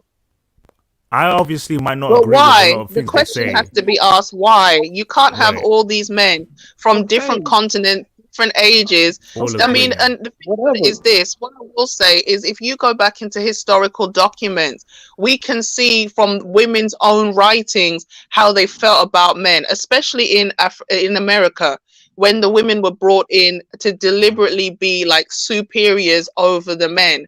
This was all kind of planned and plotted to make sure that black people were divided. Right. So Sorry, I just have to cut in there because I really, really, really do not want this whole conversation to divulge into a gender war. So I got to cut in here. yeah, Yeah, I real, want to definitely. circle back, bro. So Can I bring up one thing from going back to the main topic? Yeah. Right, okay, cool. People mentioned Alfonso and Tay Diggs. Well, one thing I would say about black men that date out and that maybe want to talk on the community, I think they have to make their voices lower. I would say they can act with their pockets and, you know, what people are saying, like actions more, less talking. Because when I listen to these men, you know, like Alfonso and Tay Diggs discuss interracial, it's very cringe worthy. Like, you're not really touching base on the topic and you're not representing whatever this thing is, you know. If you want to date out. Don't talk on it and make it about, you know, personal issues, right? So if someone like Robert, you know, Smith did something like that and people are like, hey, whoever he's dating, regardless, he's contributing to the community somehow. So it really shouldn't matter. I think we have to get back to that, you know. People like, you know, those who talk against it and make it a code, like, oh, he's married to a white woman, that's a problem. But if he's acting on certain things that most black people don't even do, then we need to keep quiet. So I would say it's all based on action at the end of the day, right? And I remember Fiona mentioned how Kim Kardashian, for example, is a bad representation of even a black man dating a, you know, white woman. Kanye, for example, I would say he's on a spectrum, right? With her, she's done a lot for the black community in America to an even higher extent, right? So if you want to use that as an example compared to Superhead, like, come on now, you know. But can you we should avoid using celebrities at the end of the day. No, I'm not disagreeing with you, but can you give an example of that? Because I wasn't privy to whatever. I mean, when it comes to Kim Kardashian, she's very much involved in the criminal reform. If you recognize it, last year she has actually targeted basically black inmates and made sure to levy more. I say she had freedom, but a couple of people like. She just kind of became the figurehead of that. Yeah. And I guess I don't know what part she you know, played in using her position at least, you know, hey, give props, but at the end of the day, we'll try and avoid using celebrities, you know. But then when they're in the forefront and they want to speak on certain subjects, people like Alfonso, what he said about being with a white woman, I feel like he just wanted to rub it in people's faces. It's kind of weird. So hey, just move with your actions, like do certain things. So maybe you want the community to kind of support you, show that without having to make it about you dating a white woman. That's my take on it. So I would kind of like agree with people who say that. I agree. That's why I agree. That's why one of the first things I said when I came up here was about how it's cringe, because that's the exact word you use. That is what it is. Like if you're making it, because I think something White Max was asking was like, why do we have to make it about the dating out thing? And I don't think it should be that, because I don't think that there's anything necessarily to say that you're like, you know, where it's like, well, if I go and get with a white woman, I'm suddenly gonna be a millionaire. That obviously it doesn't really correlate. So I don't think that it necessarily works like that. My thing that I have the specific issue with though is that I don't like the whole idea of trying to limit our ability to progress based on that. Because we're like, well, you're not pro-black because you date out. Therefore, fuck what it is you're doing. Because like you guys were saying, like a lot of the stuff where people want to cancel things or shut things down, it's like we want to work against our own progress because we don't like the optics. And we need to get over that shit because it doesn't really matter. Like not to the same extent. And like I said, if optics is such a big deal, fine. But for the people who are in those unions, in these powerful black couples, like bring yourself forward then if the optics are such a big deal. Because why is it continuously the guys who are dating out that are the ones that are up front? you and I Let me both say this know though. every organization image is king. You know, in most organizations, if you ever worked in a big organization, the image is so key. I'm not saying it's everything, but image is everything. And this is what that's probably we JH used the word credibility. A lot of it is not just based. Image is a huge part. If the image of a movement is it hasn't got no credibility, then forget the good things that it turns to. Forget the good things that it espouses. Forget the group economics that it tries to cultivate. It's gone because the image is tarnished. A lot of good things have gone because the image we have now isn't any better though.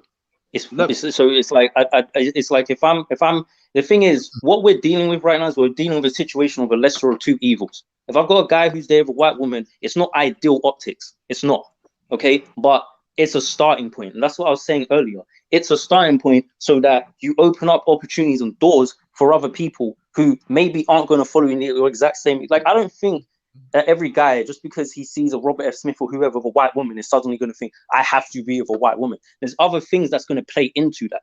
His own experiences in dating is going to play into it. That's that's one of the main things that's going to play into it. But like, again, like if you're saying, that's why I asked Bo, are you saying that most women are on point? Because if that's what you're saying, and then you've got tons of guys out here who clearly are from the same place as you, who are saying otherwise, then there's some discrepancy here. And there's one of you, and there's a lot of them. 99% of the black men I know in real life are married to black women. So then what's the issue then? You tell me. You're the one saying it's an issue. I said it's not an issue. I said it's only on social media. It's not an issue in real life. So you're saying that black people are on point right now? As far as like the topic was black women supporting black men in action, and I'm saying that these are all things that's being promoted on social media. It's not reflective of our everyday life.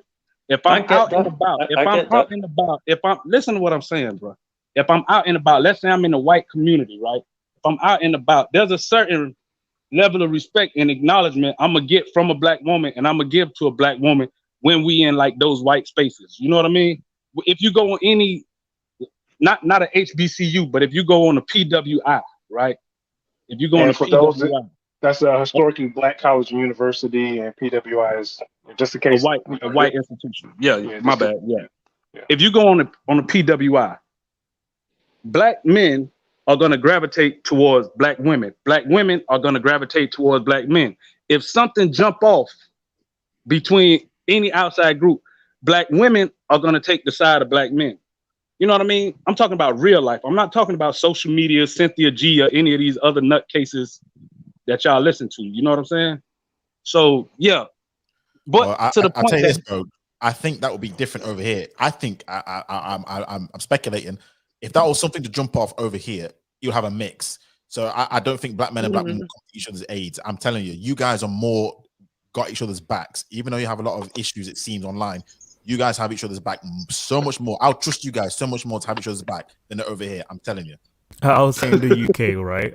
In the UK, I searched on every black MP, male MP in the UK, and none of them are married to black women. Like that shocked me when I noticed that. And I don't know if there's something behind it, but every single one on the left and right of the bench, all married to white women. Do you know Claudia Webb? This is a poor example. She's married to a black man.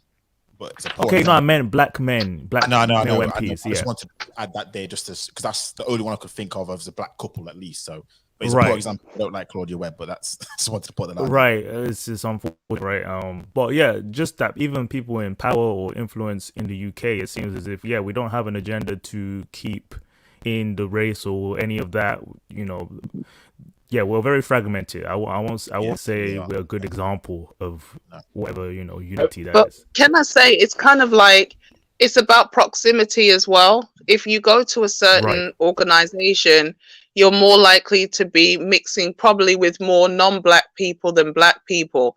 And if the handful of black people in your circle are not, you're not attracted to them, then you are going to drift to. Because the thing about Britain is, as people who live in the UK, we are more inclined to mix because we don't have things like historically black colleges and things like that.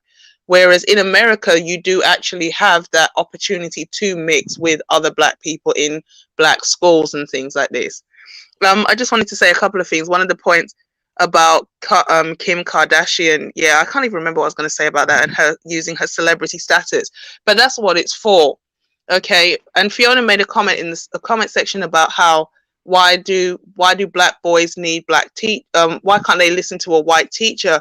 Because people want to learn from people they identify with, and you have a gender and you have a cultural difference. Because a white woman, with all due respect, is not going to understand Black culture and certain things that she may perceive as normal in her own culture. And that goes for white male teachers as well.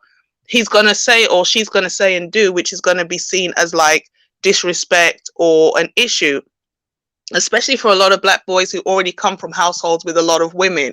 The last thing they want to do is go to school and then kind of be verbally beat down by yet another woman all day. So Black children need people that they can respect who are not rappers and athletes to look up to in their everyday life. That's why we need, we're not going to have, well, you could actually build a Black school. But boys learn better in an environment where there's no females. And so if Black women want to support the Black community, we need things specifically to enrich Black boys. That's what's going to help the community to actually thrive. And I can't remember who it was in the comment section about what am I talking about, Black women being brought to rule over Black men, the Black Brit. Initially during slavery, Black women didn't come over. It was only Black men, and a lot of Black women stayed in the house while the men were working in the field. And it was the Black women who raised the children and would actually tell, like, this slave is planning to run away, things like that. That's how Black women were incentivized. Black men couldn't marry white women, which meant they couldn't get white wealth, and they couldn't even be allowed to be taught to read. So Black women were educated when Black men were not. And this is the way the dynamic has been set up ever since. So, yeah, that's all I really wanted to say. But I had one more point to what you made earlier, right? Because, and it may contradict what I said earlier, right? But I believe it's a difference in an individual being pro-Black, right? And doing things in support of Black initiatives, right? The growth. But what you was talking about from the optics and branding and all that other stuff, I don't believe that somebody with a white wife could be at the forefront of an initiative. I get that. For Black people. I get that. But I would say if they could do something or contribute in every way, no one should shout at them for, you can't be around us because you're with a white woman. I think that's what we're seeing a lot, Yeah, I agree with that. that. Needs to be stopped. But also, sorry to put you through, H. People are saying in the chat, well, then Black men need to build. Yeah, that's why I say things like Black men need to separate and surrogate. Because when it comes on to what do Black women do to build the community, they want to talk about the community. But then when it comes to the stuff that actually makes a difference to the community, they make sure they don't support it. Why would, if, for example, if Black men are falling behind, we always talk about they're failing, they're not competing, yada, yada, yada. Where are you going to find this class of Black men who's going to build these schools? Well, this is just one example. It's like Bo said earlier. Those guys are squares. That's the problem. The problem is it's like you said earlier. A lot of those guys, they're classified as the squares. That's the problem, and that's one of the reasons why. Because and again, it goes back to the values thing. If you got it where you're not valuing certain things in other communities, a dude who's a square. It doesn't have such it's highly sought after, yeah. Right, like it doesn't. I'm not gonna say, look, I'm not gonna over glamorize it and say it's highly sought after, but like the fact of the matter is the women have got enough sense to know that's a good option. Okay, so the difference is it's not. I'm gonna be real. I don't think the average white woman wants to be with a fucking nerd who's lame either. I don't, because most women are attracted to guys who have dark triad traits and who have a bit of an edge to them. That's just most women, regardless of race. So I'm not saying that's only something that Black women are on. But the lengths and the lengths to which they take it in terms of what they'll do, that's the difference. You know what I'm saying? Like, if you're gonna discount a guy and say, well, he's a square, therefore I ain't interested, what can he do? Okay, he can keep trying to look around, but again, what you said about the proximity thing, especially if you're in a predominantly white country, like how we are in the UK, and I think this is one of the main reasons why our interracial rates are a lot worse, is because of the fact that we don't have as much of a history of having a lot of black like communities and neighborhoods. Like, I mean, in the UK, where do we really have that? Though? You know what I mean? Like, but Myth, again, and Finn put this chat, I was going to say this to Lady A. South Asians, they make sure for the most part that, now this is again clearly cultural, but they make sure that they keep themselves to themselves and they build a community regardless of where they are. You know, as soon as you go into whatever city you go into the UK, oh snap, I'm in an Asian community. I'm in and I've been in a few where I even park my car and I get out and they're like coming out like, look, and they want to fight me. So they have a situation where even if they're in a white dominated sector, they will find each other. I've seen it with my own eyes. But you just answered the difference culture. The difference is, like you say, the culture, whereas Indians do not see assimilating into white culture as progress. Yes. Whereas the black square, the educated lane, he sees his proximity to white people or white culture as progress and validation. Whereas I disagree, because if that's true, I disagree, because if that was true, if that was true, then those people wouldn't have those people. Right.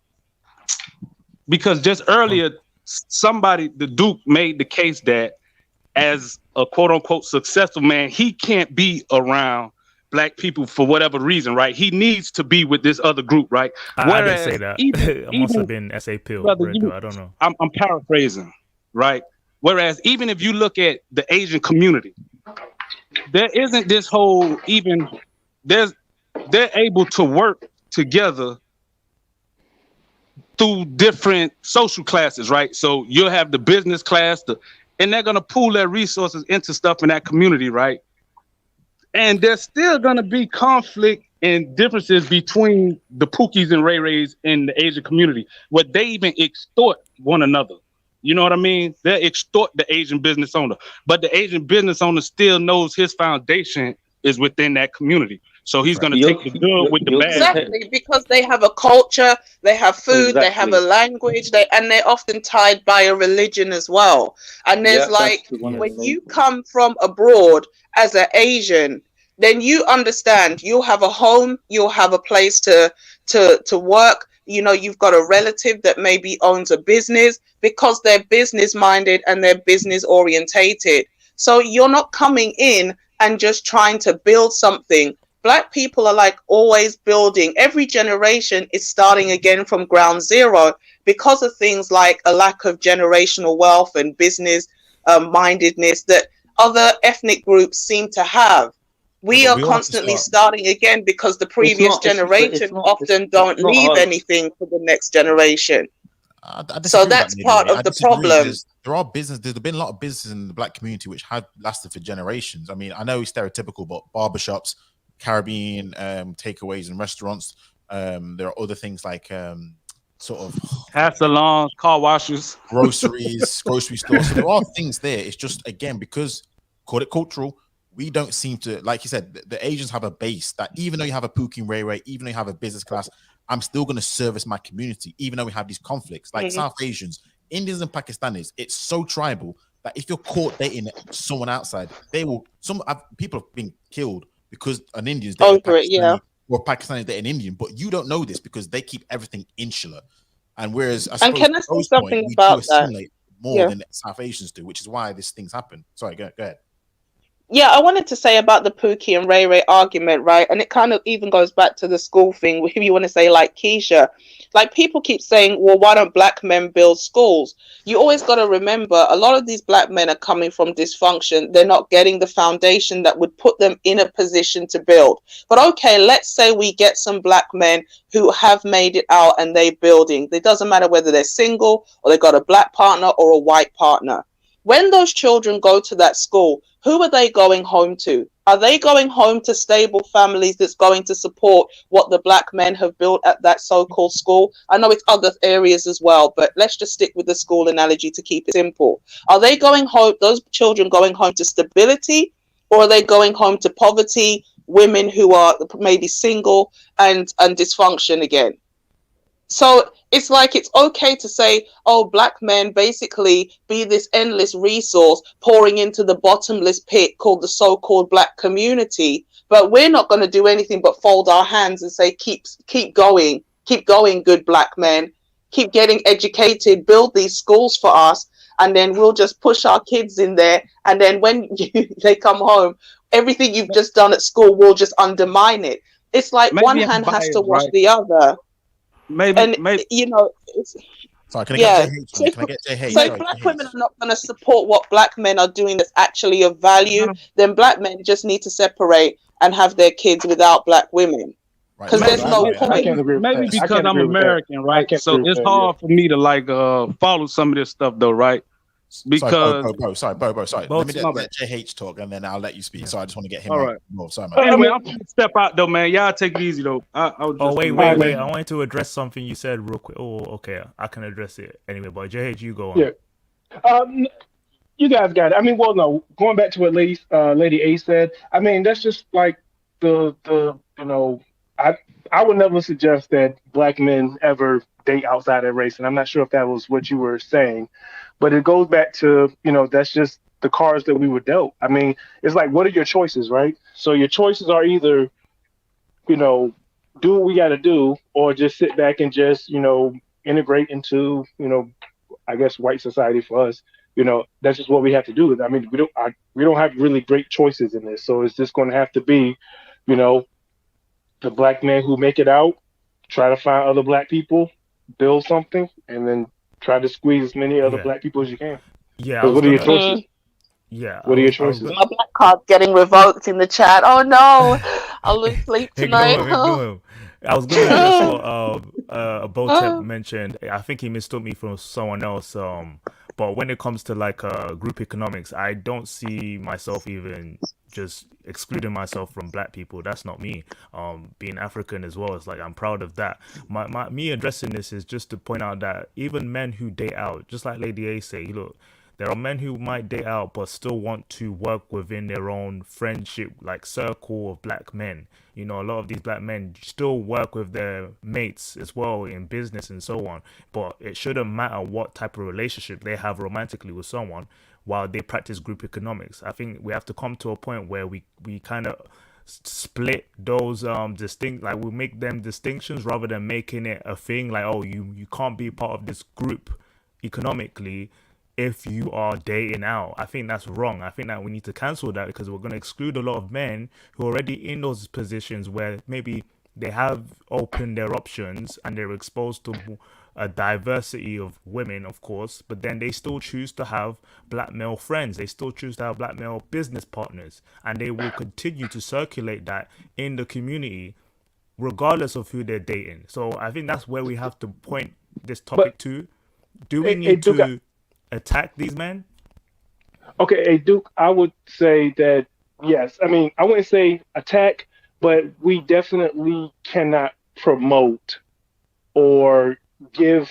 You know what I'm saying? Like it's almost. I mean, it's kind of like one of those things where just like, you know, if you have a policy, right? You know, class starts at 8 a.m., right? If one or two students, let's say you got 100 students, if one or two students shows up at 8:01, you know, it's not a big deal, right?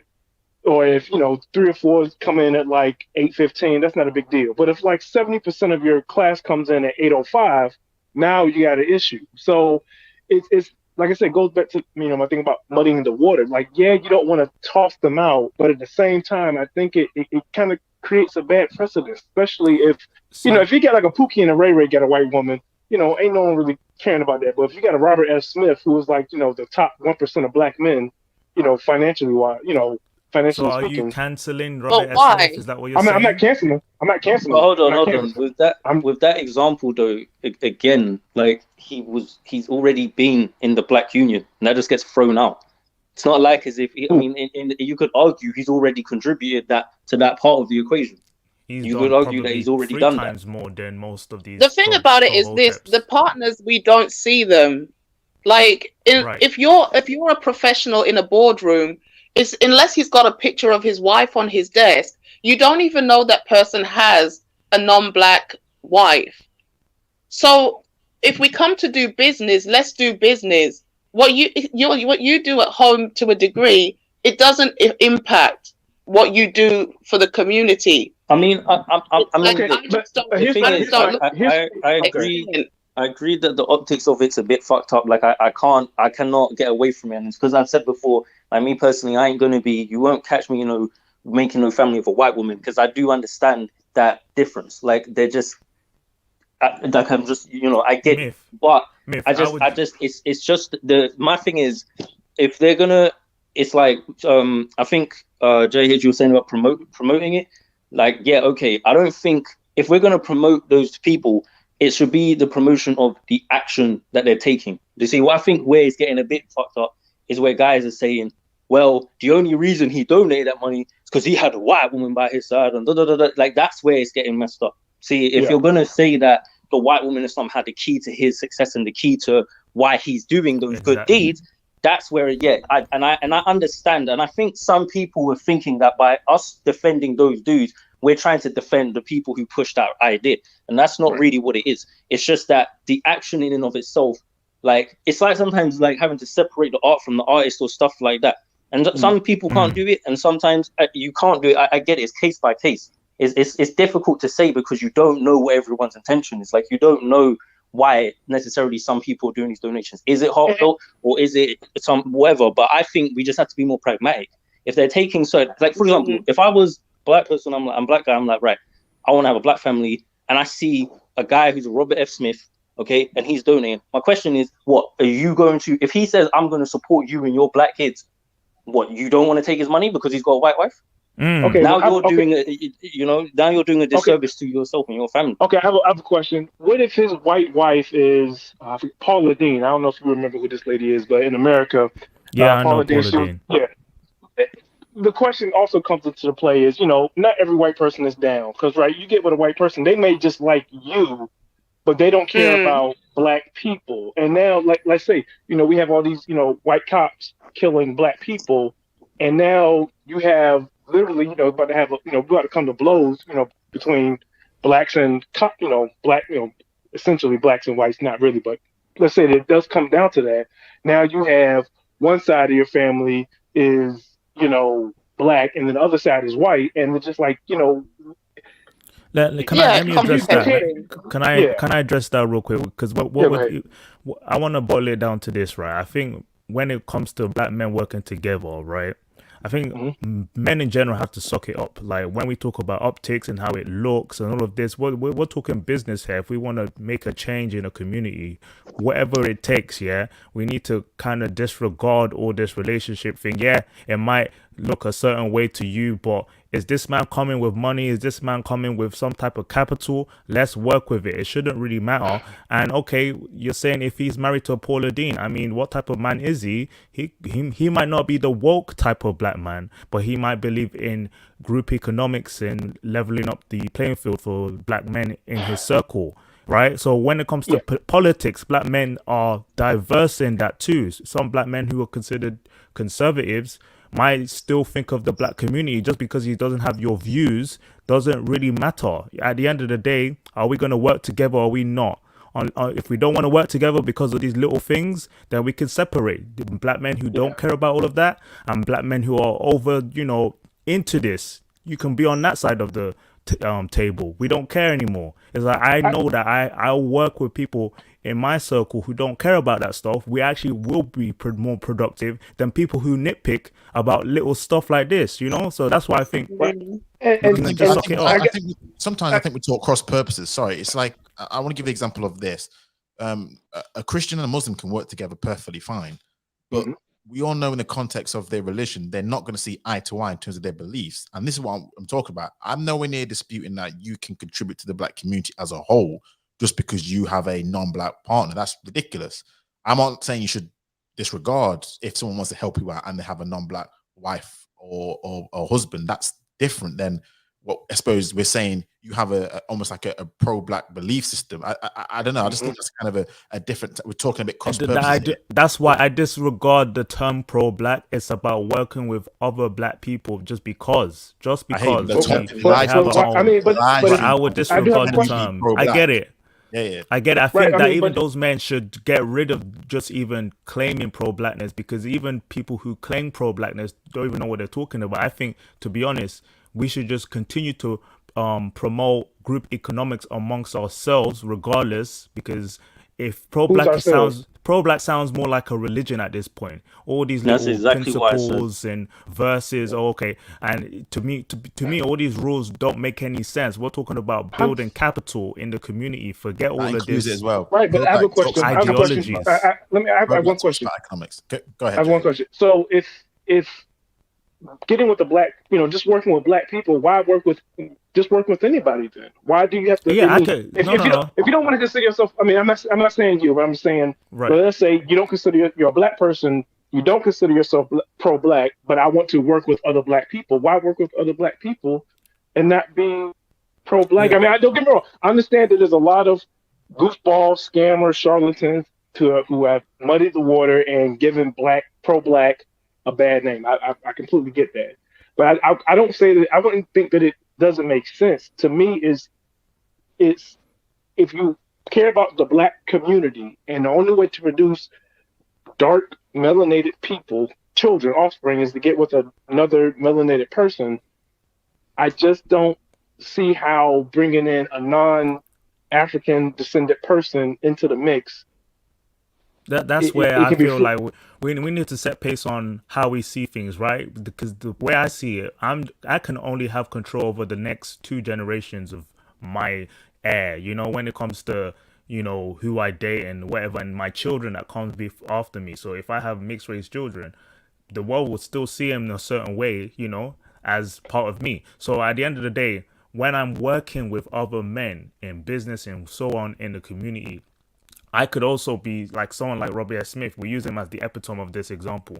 He made his business working in the white corporate world. Like, it's not that he's always just been around black people and became successful through us. He became successful on his own in the real world. But then he chose to come back, right? And donating to Morehouse, donating to Spelman, all these HBCUs, and working with black people for a reason. Because, hey, when people try and contextualize why he did it because of guilt, because of this, I think it's ridiculous. The capital is capital, and he chose to invest it in your community. Forget all that semantics. Like, that's where the real money is at, because a lot of these people that speak on this wokeness, like Umar, are doing nothing. And we speak on it so much. It's like he's the epitome of that rhetoric. We need to stop relying on these people to create the rules that for them they don't even follow. They don't even promote black families. What type of marriage is he doing? Like I swear it was like a bootleg marriage last month to 2 women who are old, and he has multiple kids outside the wedlock.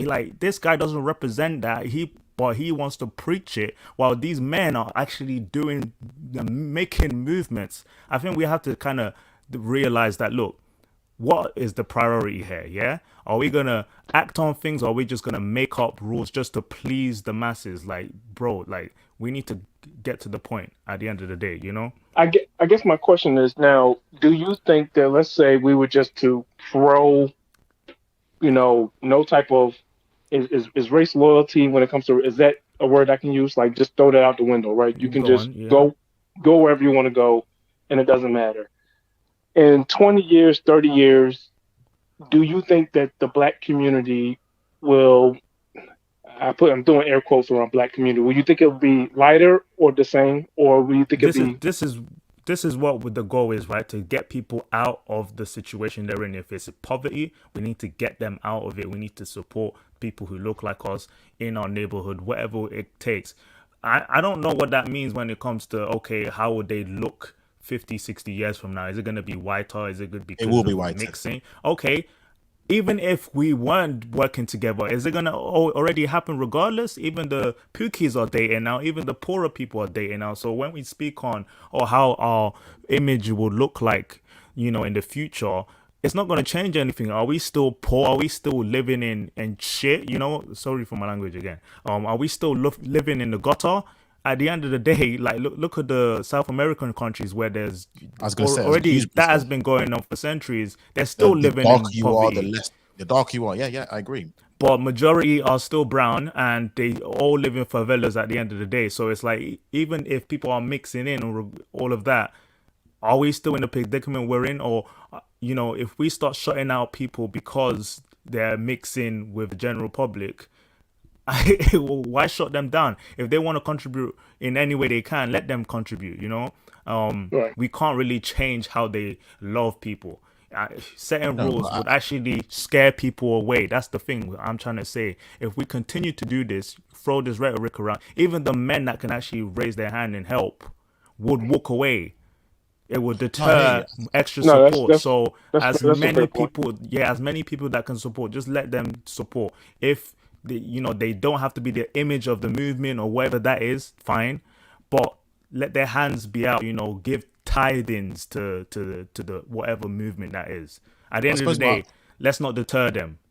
That's a fair point. I hear what you're saying, but I suppose what I think the movement should be is just to promote successful, especially over here in the UK, black couples. Not because we're trying to detract anyone from dating who they want to date to, because you can never control that. You can't.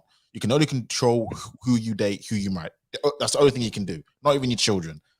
But a lot of things, again, take the example of Brazil, where again, their black race is pretty much dwindled down to a portion. It's like they don't even call themselves black over there. It's so colorist, that society over there. It's crazy. But I suppose white manners. Sorry, can I just point? Fiona keeps on repeating in the comments, but she said, "I said just go about your mind your business." Look, Fiona, I don't need to work with people that don't need to work with me. I'm talking about working amongst other black men in my circles. I don't need people who speak against what I do in my personal life. That's your concern. That's your concern. That's what I'm saying about men like this. Like men like this choose to, because it's their own passion and their own, need to support a group of black people. That's their right to do so, and that's none of your business how you feel about my personal life. I think that's a personal problem. But regardless, carry on. No, that's fine. And good segue. I mean, again, like I said, it's everyone's individual choice and responsibility. But again, there are some things where you just listen to rhetoric where it then becomes a little bit like, oh, it sounds a bit more structural, or it sounds a bit more societal, or it sounds a little bit like there are some hidden, what's the word? I won't say self-hate. I hate using that word, self-hate. But there are some hidden things where it's like, man, you're telling me that people can't see even redeemable qualities in their own counterparts. That's where I get a little bit like, okay, that sounds a bit wrong. But yeah, I kind of forgot where I was going to go on the tangent. But anyway, sorry, I wanted to just say this as well. We've gone on for ages. We've gone on for almost 4 hours now, and it's late over here, as you guys all know.